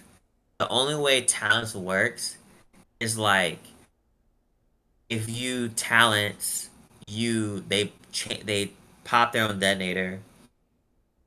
You take if they have Caesar, you take the Caesar, and then on a new chain they do Eclipse on 1, Caesar 2, and then you can activate Caesar to negate Eclipse Sun's effect. So if they have like Caesar plus Dead Ender, then Talents is good. But if they only have Dead Ender with Talents, you first of all you have to go into a pop. Second, they'll just play around it, and then you just like now you gotta deal with a Dead Ender with Dead Ender with like 2 additional pops. So I was trying out Sales Band to be like Sales Band call like Dead Ender, so they can't activate the effect of Dead Ender. Um, it can work, but it's not good by itself too. It's like I feel like this format you need multiple board. If they go full combo, you need multiple board breakers to stop their board, like a sales band plus like imperm, sales band plus something else, to make a play. So it can be useful. And also too, I like sales band. I think it's kind of hard because there's so many hand traps.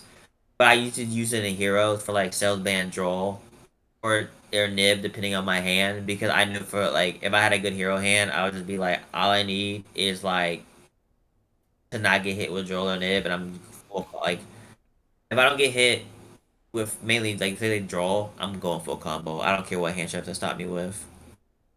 So it's an option, but it was just more to experiment with. I do like droplets because of like the versatility of droplets going first, and also it's like I like it going into like priesthood, like going into like what's it called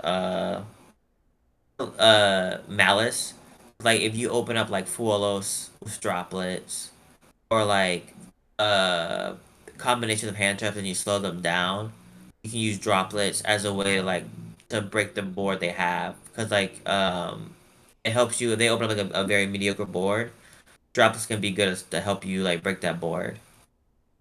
So like when I sided, my siding patterns were like if I was going second, I would switch. I would replace like the let's go actually solo mode because solo mode is a lot better where I can show up my setting patterns. Still. So if I was siding, I would if I'm going first, I would let's see. If I'm going first siding, what I do, I take a lot of my goal is to protect my siding pattern, like protect my board from hand traps. So I will play like I will replace like cross out with droplets for sure. And depending on the matchup, I would add one of the lingering traps. So like Rizal, I will uh add D barrier. If it's like Malice, I'll replace it with Sanctum. And if it was like a generic rogue deck or like Yubel or Mermail, that use graveyards or heroes. Well, not heroes. Hero use dimensional barrier. But like for a lot of decks that are graveyard reliant that are rogue, I would use dimensional barrier as my thrust target. And then I have my 2 thrust targets that I use going first. I usually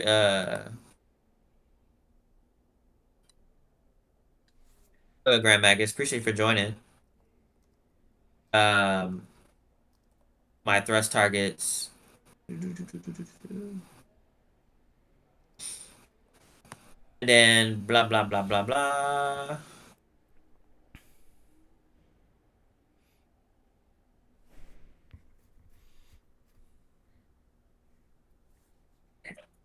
Not really. You uh That's true. Here the I mean, in this format, it might be a little bit tough because like Rizal X, like if I get debarred by Rizal, I can still make plays.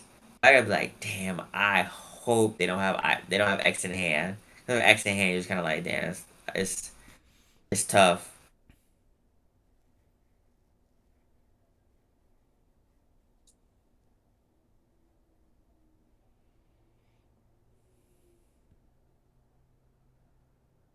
It'll be better than me.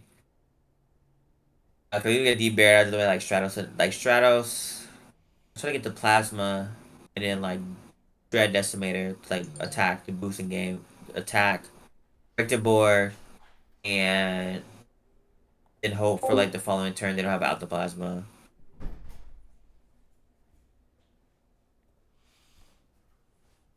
That's what I'm saying. Aggregator still plasma. Like before, like Dread Decimator plasma was enough to win you games. You got debarred. Now I'm like against Rizal is like if they open up X, X you're just kind of they got it. That's why I wish it was easier to search D-Force, because D-Force Plasma would solo so much in this format, but it's not searchable. But it's hard to search. It's just maybe not worth playing. So yeah. So back to the sighting patterns. If I was gonna side against, like, say for example, like Rizal Fiendsmith, this would kind of be like my going first build. But I have the crossouts. I I like the crossout because it helped me around Imperm, as well as like Fuolos, because I was just like I don't want this card to resolve, because if I do, I'm not really gonna play. And then I have my thrust target, thrust for whatever lingering trap I have. If it's like Malice, I would side basically like to in this situation, I would side depending on what I want to do. I might take away Sales Ban, or depending on their hand trap situation, I might just like take out like Sales Ban or Ghost Ogre, um, and add two of these, and then replace. Where do I want to go? I'll do this. I'll replace Sanctum with these two. So I would add. I'll play a Malice. This would be what I would side. So I have my two Lanciers. I don't play three because I'm going first. I have Sanctum to help me get where I need to go. I still kept the Nib because if I open up Nib, I still use it against Malice as a good target. Oh, I had Droll here. No. I replaced Droll with Salesman then. Um, Maybe good protection against hand traps. Uh, I will keep the two Nib just as a means to like punish Malice if they like break through my board, but they have to commit a lot to make a board. I can use Nib to help protect me. Um, and then I just have what else is different? Yeah, this would be what I would do against Malice. And then depending on what my opponent plays for hand traps, I can side out like a Droll if I want to. If I want to do a Droll. Yeah, it's cross out target. Cause that's the one. That's the only one I really fear. It's like I still use it for other hand traps like Imperm. Maybe it helps you out like if you get hit with multiple hand traps, but mainly cross out for like Fuwa. And it kind of says when you open it, but I've seen enough games where if I get cross out, I have cross out. In my gas, I win a lot of games. I'm just starting to win. Just because I just don't want to deal with this, and it helps to help. Like if you open like cross out with Ash, you can hit like multiple hand traps. Um, Protect yourself like full one another hand trap. So, but I know what my logic behind it was because this deck can pop off and put up a board that's hard to beat. I'm not as worried about hand traps in my hand. As long as I can get to my board, I'm most likely winning that game. The hand traps are a bonus. So my focus is like going first to protect my board to make a play. Now it's a risk, but even Malice plays Lancia and cross out or they don't want to deal with that card. Or some people still play Fool because they don't want to deal with that card. So it's just a risk you gotta take. it's like a pro. Just you gotta assess like, do you want to play cross out? Like in Heroes, I'm not playing cross out because I'm just like we don't play enough like floodgates to like enough hand traps to me justify playing cross out. I just rather just play like thrust and survival of the turn. It's worth the risk because you just died at Fua. So and you put and with Yubel, you can play a bunch of hand traps that I can use with other stuff as well. But if I'm playing like again a deck where I have to play a lot of engine, I wouldn't play cross out. No, I wouldn't play cross out at Fua.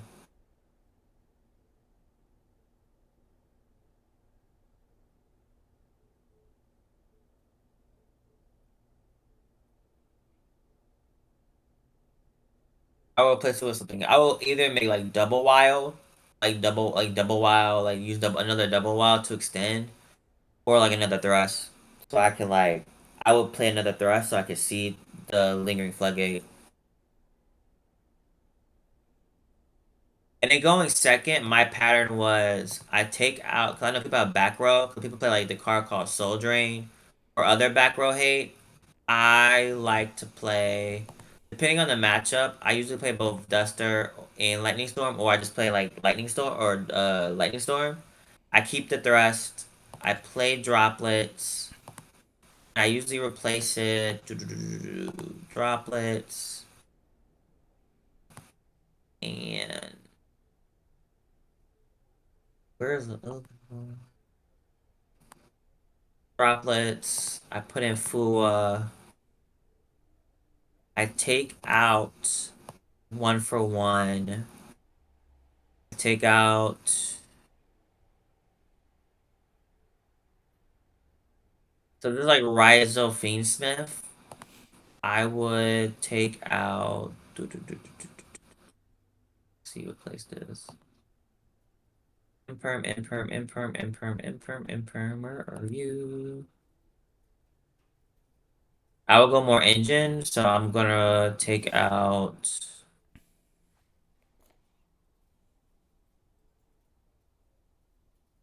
Appreciate it, Moderate. Thanks. Yeah, the stream is recorded, so you see more.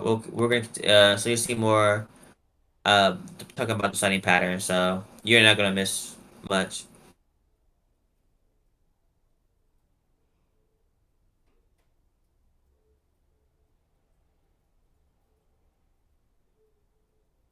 And then again, if you have any questions, just hit me up and I can ask the questions about Yubel.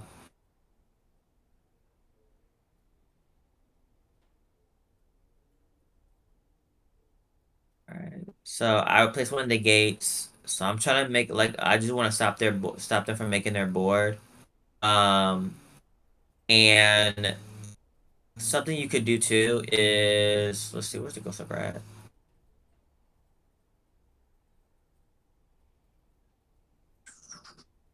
I either and then like I'll either replace it with like where's the Smith, like the Ghost Ogre, and so this would normally be like my board with Rise of Smith. I might add Joel sometimes or not, depending. I feel I might do like two fulls, two draws. We're not going to take this out and play another one. It's up to you. Um, my goal is I play a lot more hand traps to stop them from making plays. I like the Fiendsmith stuff so I can extend. Um, and I play Thrust to get into talents. Or if I want to, I might, instead of double wild, depending on the situation, like with Rise of Fiendsmith, I might replace double wild or terraforming to have settled band and protect myself. So it will look something similar like this, where I have like a terraform, a thrust target, either to get to my board breakers or to terraform and start my plays. I have multiple full to slow them down. I have my nib, I have my droplets, and then I have like my ghost ogre sub dual drive. So this is something similar I will play. Again, the only change might be I might play like you could cut it down to like maybe like cut out Fua maybe salesman a full on a terraforming, doing more interruption to play Droll. Cause like with fiendsmith, if they have to search off fiendsmith for track, they really can't do much in that regard, and they're like really cut from their plays. They have to have enough like if they get cut with like starting off with engraver, then they have to open up a lot of engine in their hands to make a play. And then gets Malice going second. I play similar build. I will replace the Ghost Ogres. No, I placed the Imperm. I'll take one Imperm out because targeting effects are terrible against that deck. And where would I start out? Yeah, take out the Ghost Ogres. And all Valencias. So I'll play all Valencias. I play all Valencias. I still play the same interruption. I want full water slow them down. I can use talents to take their monster, Malice monster. You sell, but sell Bama is also good against Malice in the sense of like you can call any trap you want or any card. So any card they have, you can just call it out so they don't play. So if you know what the situation is with your board, you can call Sales Ban and they can't activate that card. So it can help protect you from like the one card you're afraid of. Um, and then I have the back row hate because if you can force their back row with Malice, it forces them to make plays early, and you didn't get punished for it. And then Nib is good against Malice, and yeah, that's how I would play if I was playing against Malice. This would be like the deck I would make.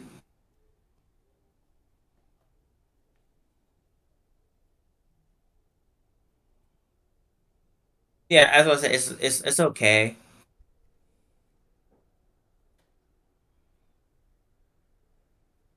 That's what I said. Like it's just a lot. It's hard. That's why I play a one. It's more of like if I'm going second to sales ban, it helps play against like Rizo Fiendsmith or like you don't have to interact. You can just like call the problem card on the field, and then you don't have to deal with it. I wouldn't play it at two. I just like it's just more of a way I could think of like dodging around the bullshit that Rizo Fiendsmith might do.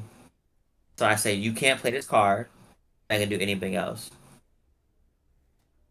Cause like pre-SUDA, I would do talents 100%. Cause like they can't play around talents. Now they can play around talents. I'm like, I gotta think of other ways. That's why like when it's like playing with heroes and think about deck building with heroes or board breakers, it was kind of hard to think about because like droplets is so good again with heroes, but then you gotta think about other big board breakers that also give you that much value, and it's kind of hard because you need like two board breakers to play against the deck. Ultimate Slayer. You can, but Abyss Dweller is the format. Abyss Dweller is still played, and because Fiendsmith is popular, people are playing it. I saw it was being cut before, but since a lot of decks will be playing Fiendsmith more, especially post SUDA, um, Ultimate Slayer is not good enough because if you say you Ultimate Slayer their board, it's just so hard with you building even heroes to push through a game. I think heroes you do a little bit better if you open up a really good hand with Poly and already in hand in your hero materials. You could try to do something. But like Yubel is like you really can't push forward under Abyss Dweller, so you need a card that can stop them from getting to Abyss. You need to not you need to make sure they don't get to Abyss Dweller. Meow is cool. I think Fu is still the best one by far. Aurelia, Meow would be the second best one because Meow can hit Fiendsmith. It can hit a lot of rogue decks that summon from the graveyard. Um, and it can hit Yubel pretty decently too. I'm trying to figure out, cause I feel like with Pirellia, Yubel can play around a lot easier. With the meows, Yubel has to. You're gonna give up draws with meow to make a play. If you want to get greedy, you will have like the Squirmer effect, Yama's effect, fiendsmith effect. You'll give about like 3 or 4 draws if you want to commit to the strong board with Yubel. So again, one of the same issues too is like Yubel like plays into a lot of these Meow cards pretty hard. Cause like Pirelli you can play around, but you can't end all like the God board if you want to play around Pirelli. You might get 1 or 2 draws, but like if you try to commit further, it's tough. Um, so that's something to think about. But honestly, for me, with my extra deck space being very tight, I wouldn't play Meow. I think it's good, but I think Lance is a lot better. I'd rather something from making their plays. And it just hard stops them. Um, and I think Fua does the same job that I think Fua does the same job I think Meow would do, and Fua can hit a lot more decks. If I had more extra deck spot, like if I had more side deck spot, I would play Meow because you'll at least I think in this format better than Pirellia. You'll get at least a draw or two. You get at least a couple of draws if you play if you're playing this format. But I don't have the extra deck space. I want to commit. I don't have the side deck space to commit to Meow.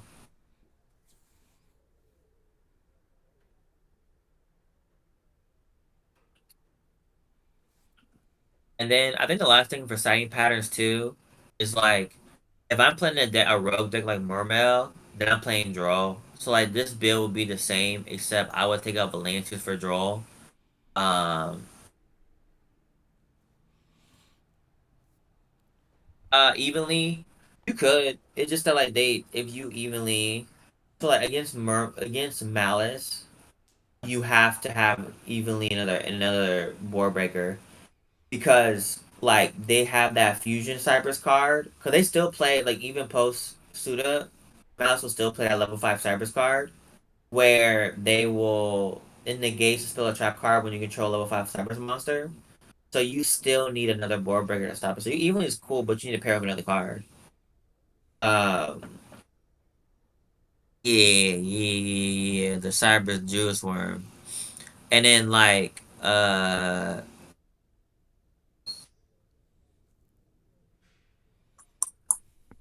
trying to think.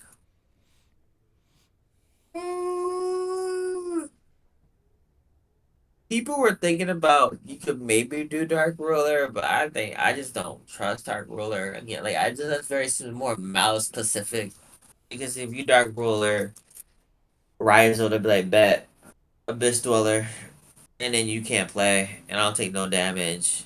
You just still lose. So it's still hard for the tech you can play.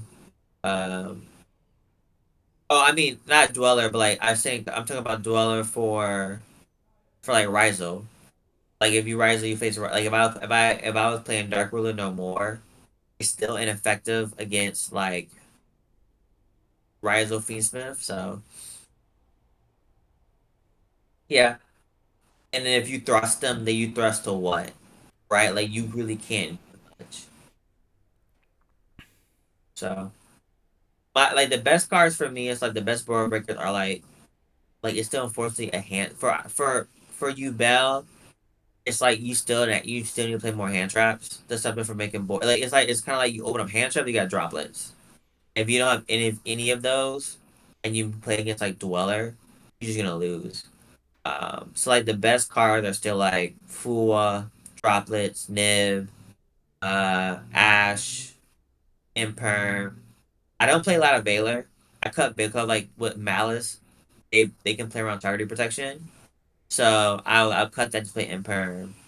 And I'll play like board breakers like Lightning Storm and Duster because like if you force back row on Malice early, it hurts. Duster and Lightning Storm have to get like cross and back row for Pure Rider and Rider Fiendsmith. Drove for the Rogue decks. I like Ghost Ogre this format for a lot of decks like Dual Drive. And also with Malice, if you Ghost Ogre to Link 2, if they don't have an extender, it's hard for them to play. And then you could play Bell if you want to play Bell. I don't think Bell's bad this format. I think it's good against like Fiendsmith, Rizel, and uh,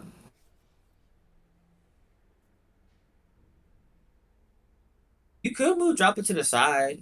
I don't think it's bad. Um, I think your deck list is fine. Like it's like if you want to leave more hand traps, you can. It's like if you hand trap them to death, they're not gonna play. So you don't have to have uh droplets. I would just say like if you're gonna side, droplets be your best board breaker to play against a lot of these decks because they can't respond to it. Um, but the way you have your deck build, the only thing you have to worry about, like if you draw a droll, is ineffective against Malice. But you can still play it because they'll cook a lot of other decks in the format.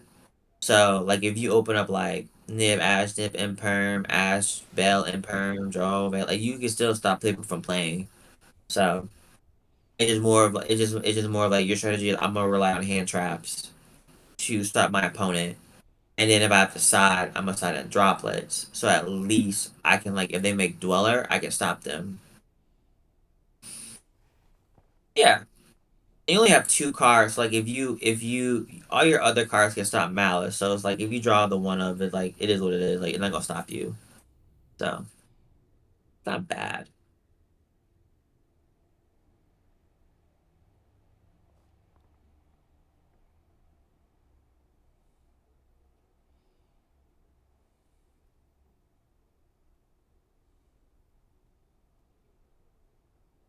Yeah, if they get the Dormouse and they can, because what they'll do is they'll get to their trap. Like if they do Dormouse, Dormouse banished for the girl that sets the trap. If they get to their traps, then they can play around Nib because they'll just banish their Malice card and bring it back and still get their effects off. Like they still they can still play through. They might not end on like the nasty board, but they can still like still end on a couple interruptions. They just might not get to link 5. Yeah, if they have Dormouse or summon, you negate that fast as possible. Especially if they have the one thing about Malice too is you need to understand their sequencing. If Malice starts off with their field spell, their board is they have a weak hand.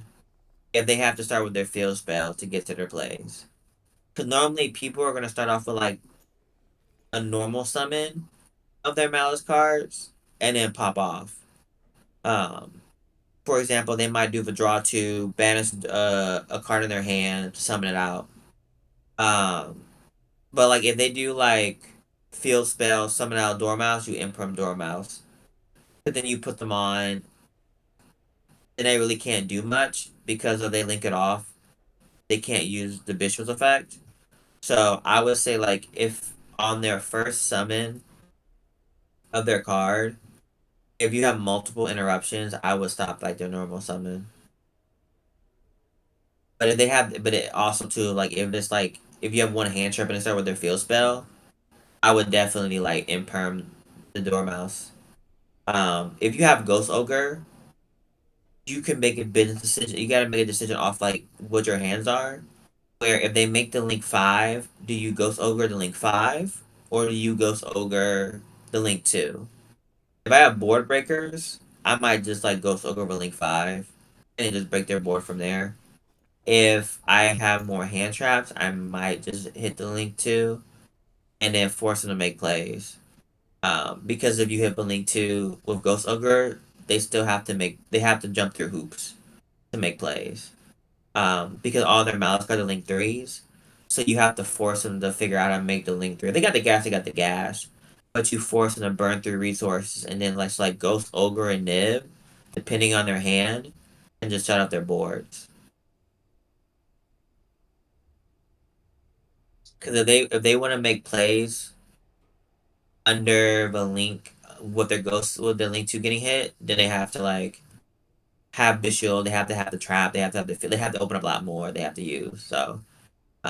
That's a good card as well. And then bail two is good too, depending on the situation. Like if you bail one of the link threes or bail back one of their cards, it get hurt too. It just like with mouse, like it depends a lot of it, how their sequencing goes on where to hit the card, and not as linear like Rizel.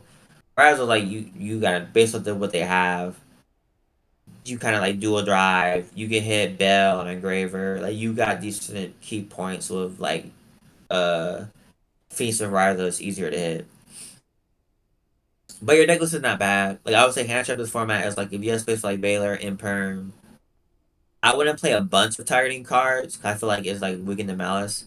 But if you could like Imperm, Baylor, Nib, Ghost Ogre, Bell, Lance is good, Droll's pretty good, and then board breakers, I would be like I'm playing like back row hate. I'm playing Thrust is good. House is pretty good. Um,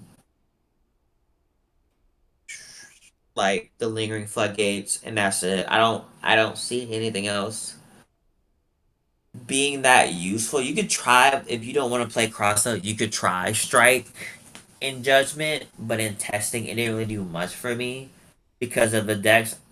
Like at least with the lingering floodgates, like if you have hand traps for those lingering floodgates, it's a lot easier to stop their plays than with judgment and like strike.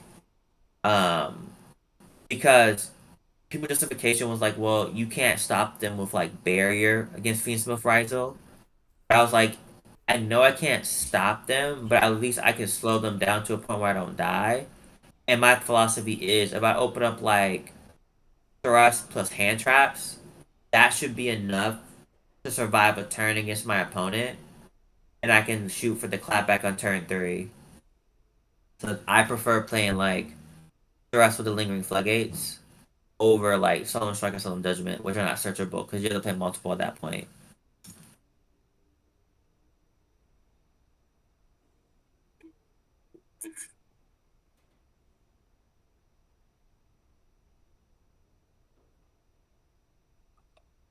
That's really all I had. The only thing that might change, I mean, I don't have no information of. I don't have nothing about Mr. Rugi.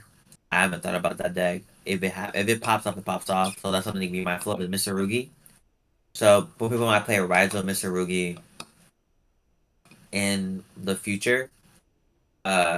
Yeah, it can. It's still like a they can like that's why Drow can still be useful because like it's still a ritual deck, so you have to search the field spell, search stuff, and like you play bricks. But it can pop up with a very high ceiling deck that benefits from Rizel. So the only two things that might pop up new is, well, three things is the Christian deck might become a thing. People were talking about Christian as a valid deck to play. Christian might come back. Um, Mr. Rugi with Rizel might be a thing. Sword, I don't know if Sword Soul will be a thing, but be like people might play more Sword Soul because like the new stuff makes it more consistent to get like Protos. Like Sword Soul can now like easily get Protos lock, but again, it's still kind of standard how it makes its play, so it can still easily stop. And then later on in February, Blue Eye Structure that comes out.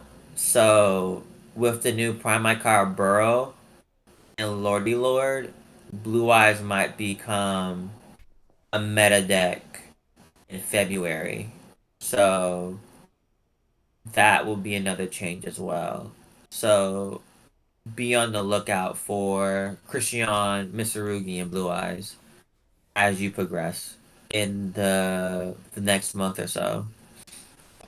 But everything else will be the same. Like Malice and Rise will be the best two decks. Malice, Fiends, and Rise will be the best two decks.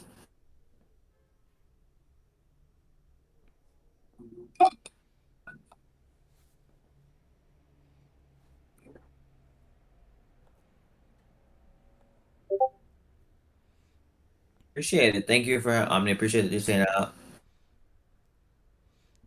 All right, I think that's where we call it anyway. Cause Yeah, yeah. Anyway, that's all I had. I was like 2 o'clock was gonna be 2 o'clock. I wasn't gonna do the Blake 5 hour stream. I ain't gonna do that. I have stuff to do today. But I think where we at is good. Like if you wanna like overall summary, like Yubel is a pretty good deck. Still strong for the format. If you're gonna go to a YCS or regionals, I would recommend still playing that deck. The only issue you're gonna have is like the non-engine you face full and the bricks you have with Yubel. And like do try to test out like double wild and a bile if you can get to them. They're not like must have. They're pretty good cards you can test with to help you like extend your plays or make raise the ceiling of your deck with the boards you create. But I don't know that like I don't think they're like must haves. And yeah, good luck with your tournaments for post SUDA. If you have any other questions, just let me know. There should also be combos in the combo videos in the Yubel page.